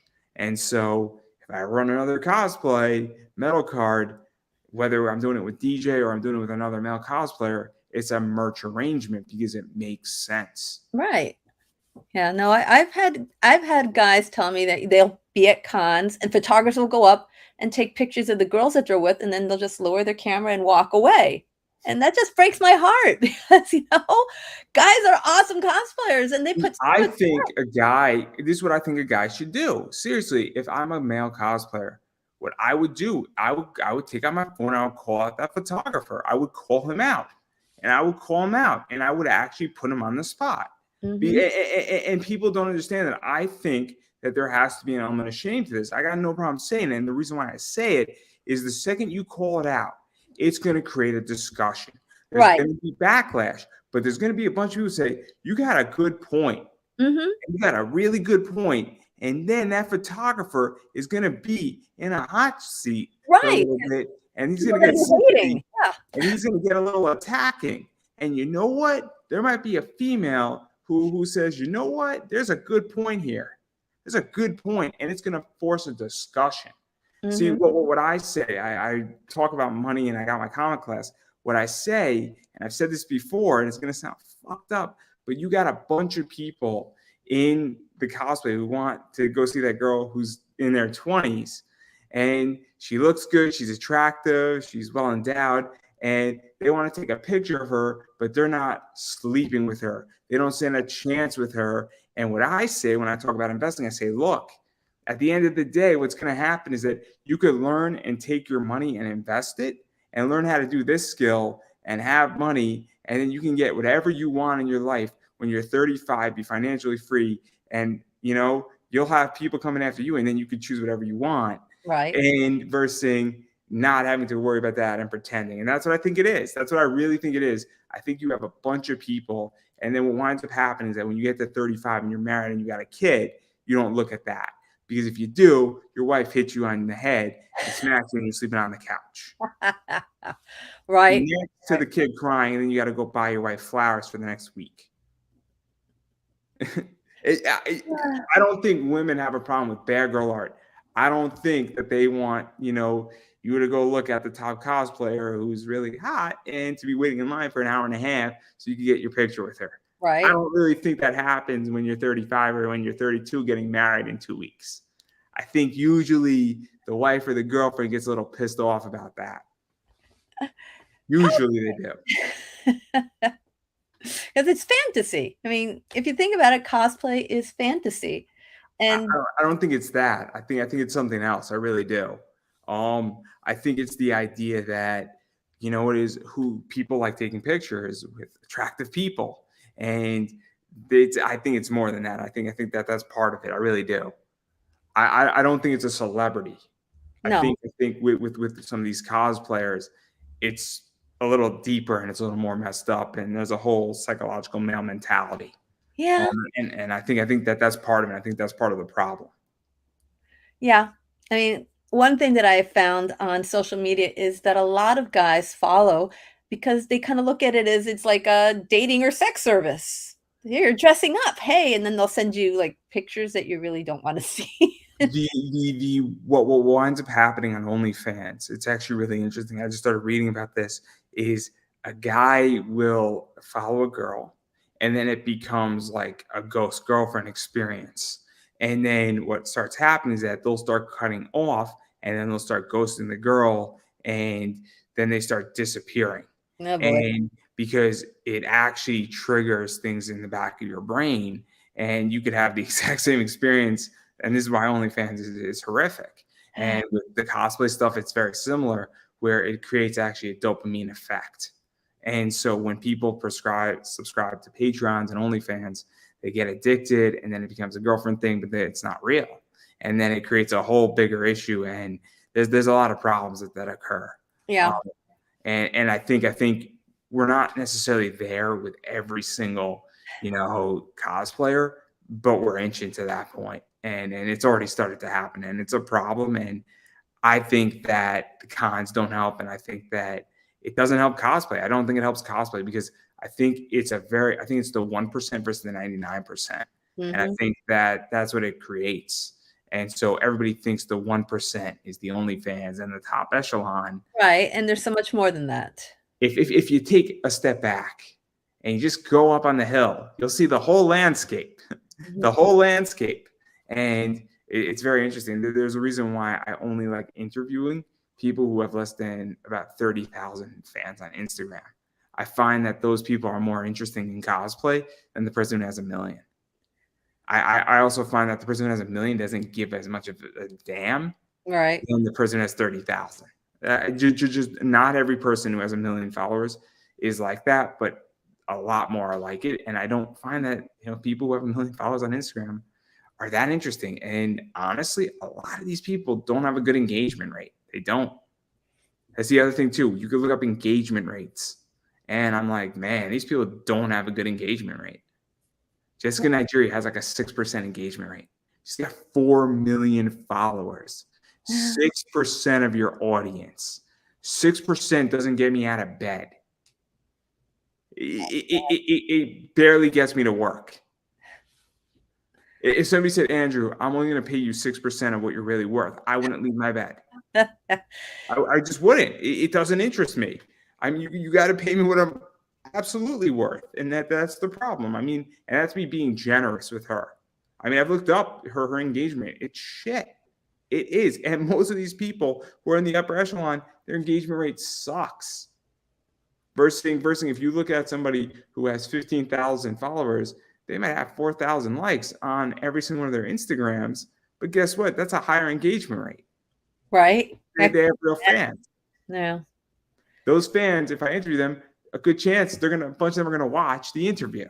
Mm-hmm. Well, what a concept, right? Yeah. We get people canceled on this show. This show legitly talks about this, and this is what I did last night. We shy away from nothing because I don't want to take money out of anybody's mouth, but I also am at the point that I think this discussion needs to happen, and I just think that anybody who doesn't have a nice pair and is over the age of 35 in cosplay doesn't get fair attention, doesn't get the same opportunities. Well, no, I would agree with that. I mean, there's a point where there's so many people who are doing lewd versions of characters, and those of us who don't are like, well, okay.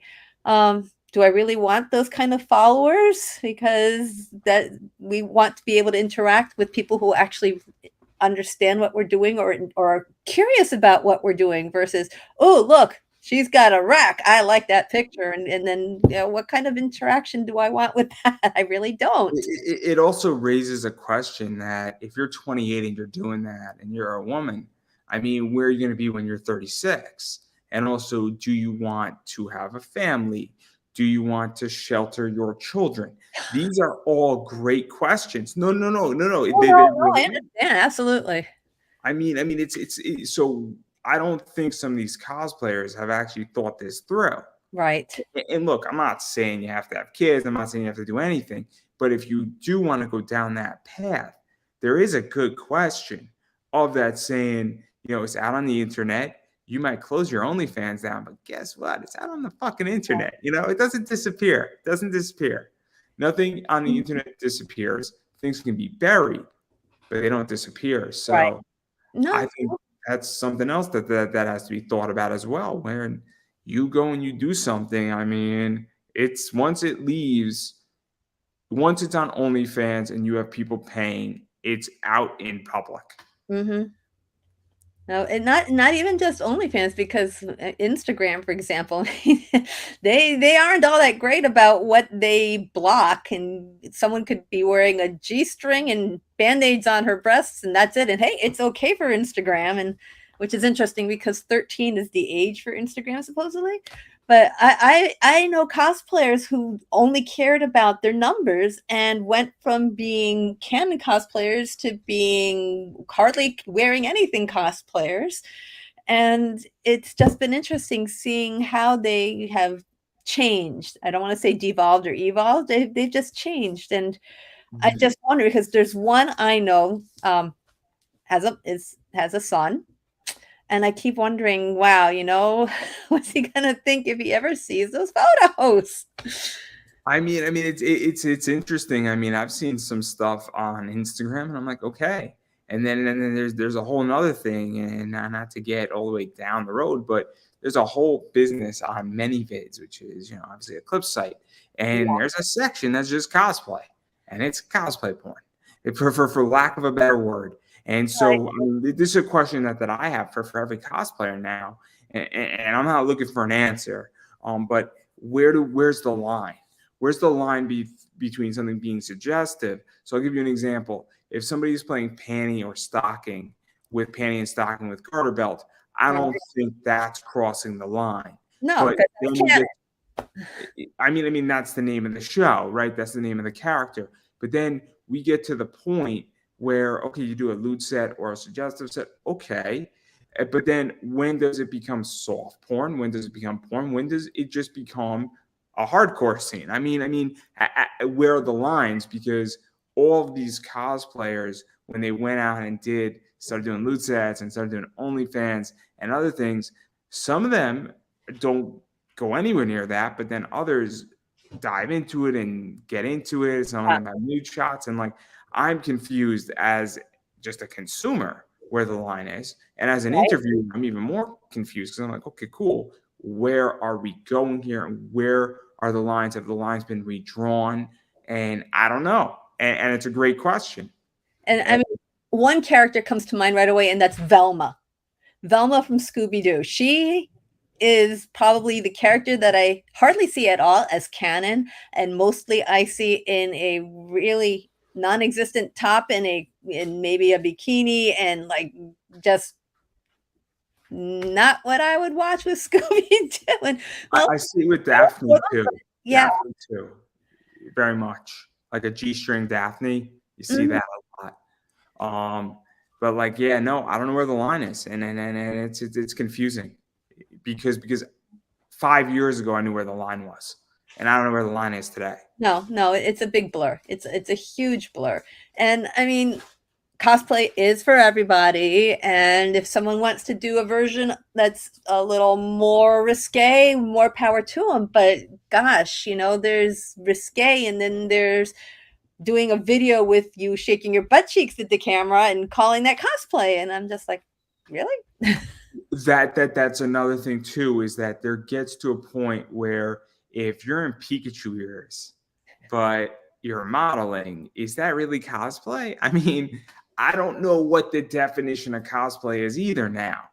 5 years ago, again, I knew what it was. And that's the problem that I think is the biggest issue. Right. Is that there's no, and look, what I mean by a definitive issue is that if I say cosplay is dressing up as your favorite comic, anime, or nerddom and going to a con and having a good time, that to me is a pretty reasonable definition of cosplay. Whether you're doing that to make money, whether you're doing that to just have a good time, whether you're doing it because your friends are doing it, or whether you're doing it for whatever reason, that's cool, or you're trying to get attention, whatever it is. To me, that definition can be tweaked up or down. But again, I think that you could add or modify that. But if you say cosplay is me dressing up like Pikachu and then twerking on TikTok, I don't know if that's cosplay. Yeah, no, there's could be entertaining, could be enjoyable, could make you rich, but is that cosplay? And that's where I'm at. And I'm confused. And then you throw in age discrimination or ageism, and it's just, I just don't get it. And I think it's gone too far to one side, that it needs to go back. Right. I think it will. I think it will eventually get to a point where people are like, this has gone off the chain. Right. I recently had a lively discussion, to put it politely, with this wasn't lively enough for you? with a cosplayer that I know, who was just kind of flipping out because I have a belief, like we just discussed, about where the line is for cosplays. And she's like, but you cosplay Vampirella. and that's all sexual. So you're such a hypocrite. And I'm like, this is canon. It's like, yeah, she dresses in that little sling outfit, but that's canon. It's not like I am twerking in that little sling outfit. I am doing the poses from her comics. And they just couldn't get that. And I'm just like, So I think that there's a difference where I think that cosplay can be sexual, right? mhm. So I think that is not even a canon issue. I mean, if there's a character that does something that is canon, I'll give you an example. Okay. Sunstone. Sunstone is a very sexual comic. There Okay. are scenes in Sunstone and outfits in Sunstone that probably should not be worn. But Okay. at a cosplay, they're even questionable if you go to a fetish club. Oh my. Okay, okay. So Sunstone is about sex, and it's an amazing book. It has sold probably almost like 5 million to 6 million graphic novels at this point, Okay. which is insane. That's an extremely high number. It's romance. It doesn't demonize sex. It treats sex in a very interesting way, in a very romantic way, and in a very adult, and it makes it not the enemy, for lack of a better word. But there's things in that are canon, and that if you cosplayed it, if the way you did it from the book, you did it right. You did it canon. There's things that shouldn't be done. There are scenes from Vampirella that should not be cosplayed. Yeah. But I don't think that if it's on the cover of a Dynamite book, which I think you have a few of those, that if you wore that to a con, I don't think that's the same thing as being Velma in a tight top that's a little too small on a G-string. I Right. think that there's a big difference. Now, I think that there is a question though where, again, where's the line? I think that you could have a sexy Velma at a con. Like, I think you could have Velma in a mini skirt, for Right. instance, at a con. If you could have Velma in like, her sweater is now more like a belly top. I think you could have Velma playing coy, going jinkies, and in a very interesting, fun way. But like, I think that, again though, you could play and you could be flirtatious, which is what Vampirella is. Mhm. Vampirella or sexual, but it's not crossing the line. Right. I think that's just my take on it. But again, hey, look, if somebody wants to do whatever they want, I mean, as long as the con's not going to stop you. But I do think this is a complicated issue, because I think where I draw the line is that we're going to loot sets where you're basically a topless Pikachu. And is that cosplay at that point? Yep.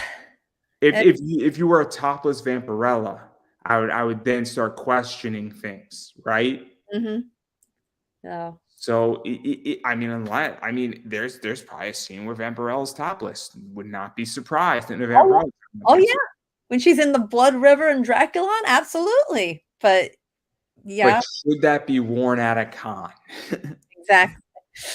And it goes to the idea that if a con is meant for everyone, I don't have a kid yet, but I don't want to bring, if I had a 7-year-old son or a daughter, I don't want to bring my 7-year-old son or daughter to go see Velma in a G-string, and pretty much that. I'm not going to feel too comfortable. And I think that's what's going to be the breaking point. I really do. Because the second a vendor gets hit or a celebrity makes less money because somebody like me says, look, I'm all for flirtatious. If I was going by myself, I wouldn't care. But my daughter just saw something that Right. upset her. Exactly. And I'm not coming back, and I'm pissed. that's what I don't think a lot of people understand is, um, do we want our 13-year-old kids who really like certain superheroes to type in the hashtag for, like, say, Supergirl, and suddenly find a picture of Supergirl with little red pasties on it and a blue G-string? It's like, yikes. I had a con moment once. I was midnight, which again is covered but is suggestive, and I was with two cosplayers who were panty and stocking.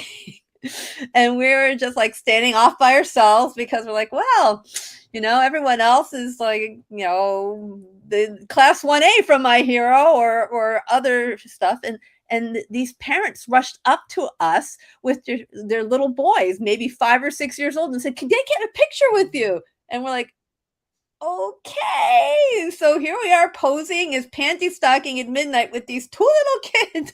And they were like, thank you, and we're like, do they even understand what they just posed their kids with?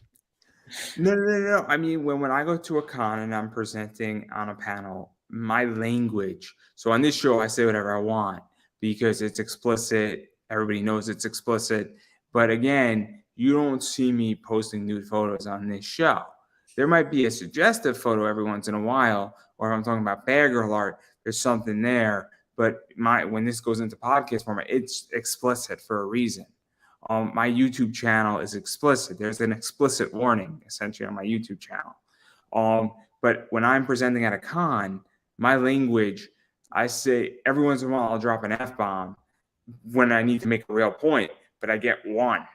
You know, you don't hear me cursing like a sailor. On this show, I'm going to say whatever the fuck I want to say. But that's the thing too, is that I think, you know, cosplay has to follow those rules too. But again, I think it'll change really when somebody gets really pissed off and says, my daughter just saw something that she shouldn't have seen. And I'm angry. And then they really get a hold of the connier. And then that connier understands. And then a bunch of other people call that con guy up. And then the head of the con is like, okay, maybe we got to reestablish parameters. Yeah. That's when it'll change, because there's going to be a point where something crosses the line and then the line goes backwards. But I digress. It's a real issue, and I think that 25-year-olds don't think about it, but I think people over 40 think about it, and I think it's a wisdom issue. Yeah. More so than anything else. Because, you know, those of us who are 40 and up, we have kids and we want them to get into our world. We want them to love comics. We want them to love anime. We want to bring them to cons. And then we see something at a con and we're like, oh my gosh, maybe I made the wrong choice there. And yeah, it's like walking a tightrope these days. You just don't know.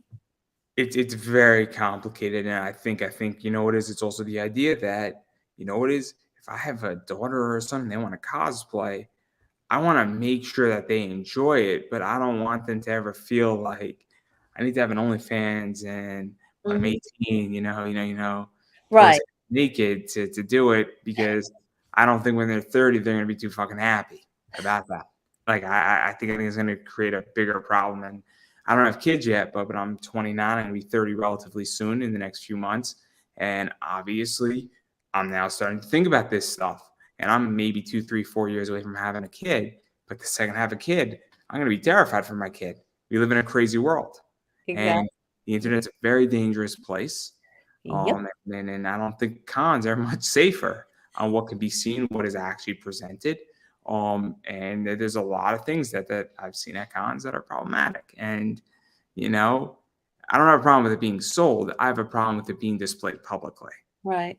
And you also don't want the kids to think that that's what they have to do in order to be considered cosplayers, because it's not. Yeah, no, it's tricky. It's tricky, and it's a complicated issue. And I don't know the answer to it. And I'm sure I'm going to get bad feedback for this. I know what people are going to say to me on this. So, well, you're not a pretty cosplayer. Oh, you're not making the money they're making. And newsflash, I make plenty of money buying and selling comics. I don't want cosplay money. I don't need cosplay money. Would it be nice if I was getting some serious money to be flown around the entire country? Sure. But I do all right in my own profession. So that's something to keep, in mind, everybody. But I digress. Now that I got myself canceled and probably hated by half the cosplay community, that's pretty much everything that's going on with that. So let's talk about cons or religion next. But before I give you a chance to self-promote, how do you view cons? Because I haven't been to a con in a while, and how have they been? Well, the pandemic really put a wrench into going to cons. And a lot of people are up in arms about having to have vaccination proof or proof of a negative test, or you have to wear a mask on the premises. That's a big thing right now, at least here in Michigan. People don't want to have to wear a mask, and there's a big uproar at a con that's coming up, mainly because they are requiring masks. And, sorry, we still are in a pandemic, but we still want to have people coming to our con and enjoying themselves because I, for one, love going to cons. I love seeing all the different cosplays. I love going to fandom meetups and meeting people like, say, all the people from, say, all the DC meetups. I love going to DC meetups. I know when the next one is, and I'm planning on being there. Or the Nintendo meetups. I'm hoping to go to that one. And I enjoy that very much. And that's what I like about going to cons. It's lots of fun. I mean, some people go because, hey, look, there's all sorts of vendors or there's artists. They always buy art from the artists. And, there's so many different aspects of going to a con. It's not just going around and staring at the people in costumes. There's very talented artists. There are vendors that sell all sorts of collectibles. And there's just so much to see and do that there's always something for everybody. And I'm hoping to attend more now that people are getting more aware of what's required in the way of being vaccinated, wearing your mask, being socially distant. That doesn't always happen. We went to a con this summer, and 2 days later, we were all down with COVID. We're blaming the wedding party in the elevator for that one, though. But yeah, no, I've got a con coming up on Friday that I'm going to, and I got a con in November that I'm planning on going to, and we'll see what happens after that. Yeah, no, again, I haven't been to a con since COVID really hit, and it's been 2.5, almost 3 years. I had a rough go at one of my last cons, and decided to take a break, and then COVID hit. Right. So that's how I felt, and I haven't looked back. I mean, I get everything I want online, and honestly, I mean, when you're doing 150 interviews across so many different sectors, I really don't need to go to a con. The only thing I miss is presenting and having, a fun audience. But again, it's the internet's my audience now. So it's super cool. And what I found is that people watch a lot of this stuff on replay anyway. They don't watch it live, but they do watch it on replay. So it's super cool in that fashion too. So, and I got a really cool piece of content. But I do miss presenting a lot because there is nothing cooler than blowing somebody's mind away in person as Right. they see like, oh man, it's super cool. I didn't think of that topic in that way ever. And then they're like, oh, did you ever think about it like this? I'm like, I haven't. That's actually really cool. And I don't know how to respond to you. But what's your email? And give me like a week to think about it. Because that's happened. I've gotten into some pretty cool conversations with people that way. Yeah, connection. Mm-hmm. It's really interesting to talk about mental health on Attack on Titan with somebody who's like a mental health. I'm like, I said to myself, like, I don't have an answer for you right now. I'm sorry, but like, it's a really good point. Like, and the person like was just they didn't expect me to even say. They thought I was gonna have an answer. I'm like, I don't have an answer for you. I have to think about this. Like, I said, can I have your email? Because I'm now so curious. Like, oh, it was a very, very interesting thing. And I'm like, I didn't think about it like that. I didn't think about something. And I'm like, I don't have an answer for you. Wow. But I'm gonna think about it now. But anyhow, enough about me. About it. God, mental health and attention. I am curious now. I have to ask you another question. What do you think about the Mario movie? Because that's I mean, Chris Pratt as Mario. It's a little torn on that one. Well, I think I'll tell you my thoughts. I think the best thing they ever did was not go live action. To go right. Oh my gosh, I am so thankful for that. We had a good Mario, live action once, and that thing is epic. That thing is the best thing to do. It's Lou Albano? What would you say? Captain Lou Albano? I think so. It's like Mario and Luigi live, and it's great. It's great. It's absolutely wonderful, and it's brilliant. It's like a movie, and then they're like dealing with Bowser. Oh, it's so good. It's so bad and good at the same time. It's like you just get a bottle of something, and oh man, you get like a 6-pack. Oh, you're good. You're good. Like your Friday night is set. Gosh, well, Um, I guess the jury's still out on it. I am very grateful that it is not live action because I was afraid it would be. Um, I was really expecting Mario to sound more like Mario. There's no little Italian plumber accent in there. Maybe it'll show up later in the movie. I thought Jack Black, in the trailer when he is Bowser going up against all the little penguin guys, sounded wonderful as Bowser. And then he laughed, and all I got was Poe from Kung Fu Panda after that. So I don't know. I'm not dead. I'm not saying I'm not going to see the movie, but I'm gonna wait and then see the movie and see what I think after that. Because I don't know. We'll see. Yeah, no, I'm torn. I'm torn, and I'm gonna go see it though. It'll be fun. But April 7th, I think I'm probably gonna go see it that night. It's gonna be good. It's Yeah, gonna be a fun time. I don't I've know if heard the a movie's lot gonna be good, about but it's it. gonna be a fun time. Yeah, I've had people are like, well, he should have been like this originally. It's like if you want to go back to how they should have been originally, then you're gonna need to totally forget about Princess Peach because she wasn't even Princess Peach in the game when he had to rescue her from Donkey Kong. So don't talk about going to original because it evolved. Maybe this is yet another evolution. Who knows? Who knows? But anyway, we've been speaking for over 2 hours. I've had a blast, and I got you and me both canceled. I guarantee you that. It's a new thing. All of this year, all of last year, everybody gets canceled on this show. It's just how we run it. The thing is that I don't owe anybody any money, and I'm self-funded, so nobody can truly cancel me yet.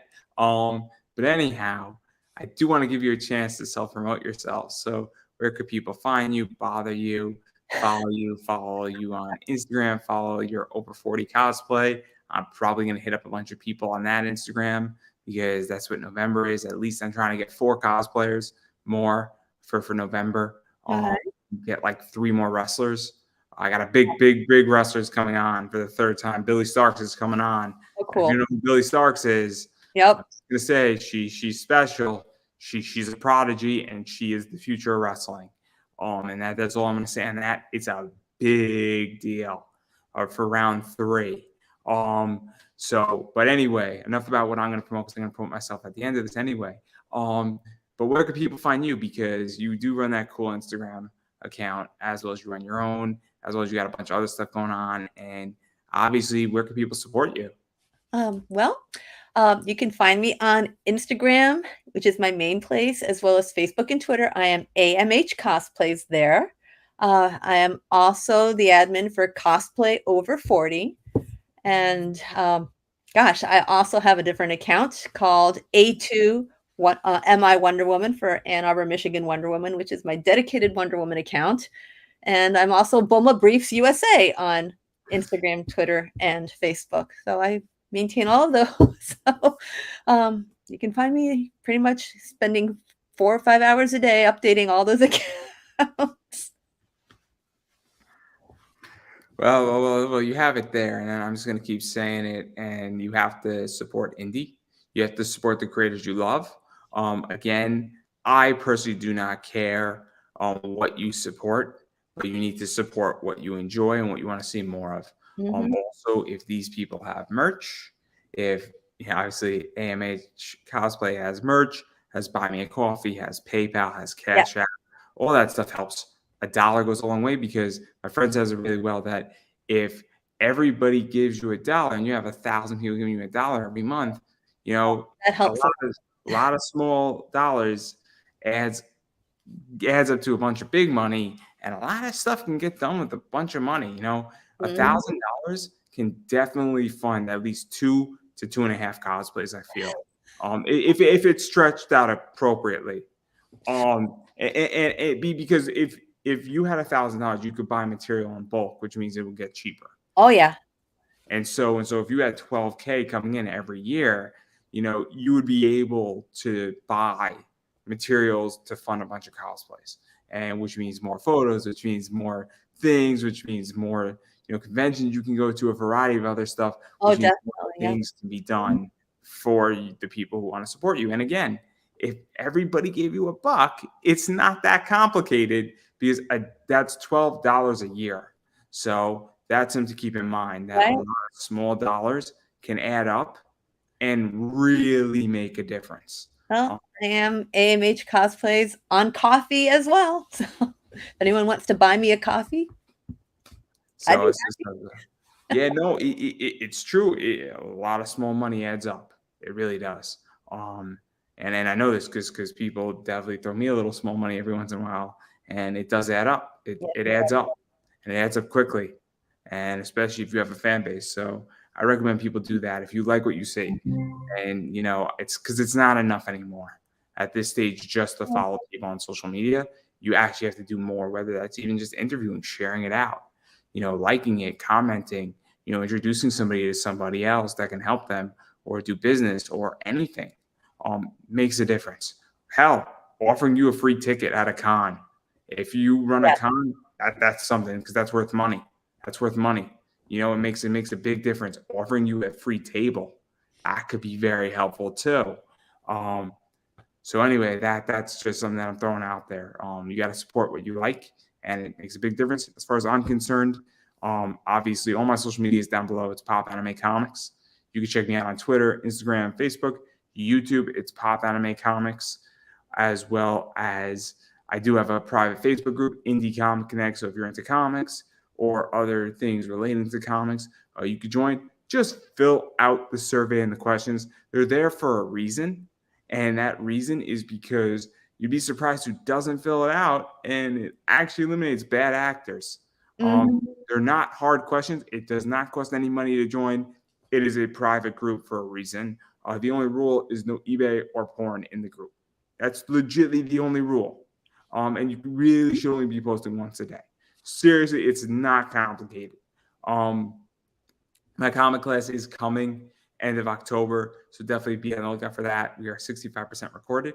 I'm super, super excited for it. It's going to be a blast, and it's going to be a good one. And again, it's going to be on Udemy. It's going to be at $40 for 18 to 22 hours to learn the basics of comic book investing.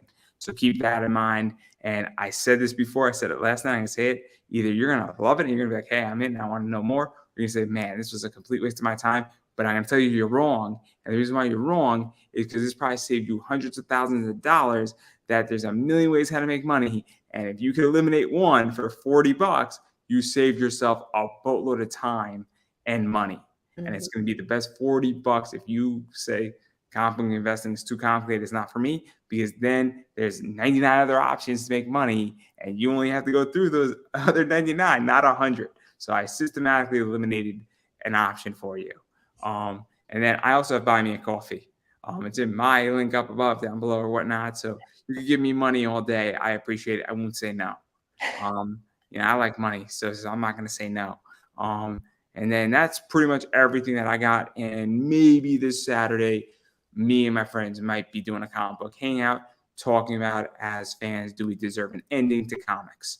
And it's going to be controversial. It's going to be interesting, but it's not going to be controversial the same way religion and politics are.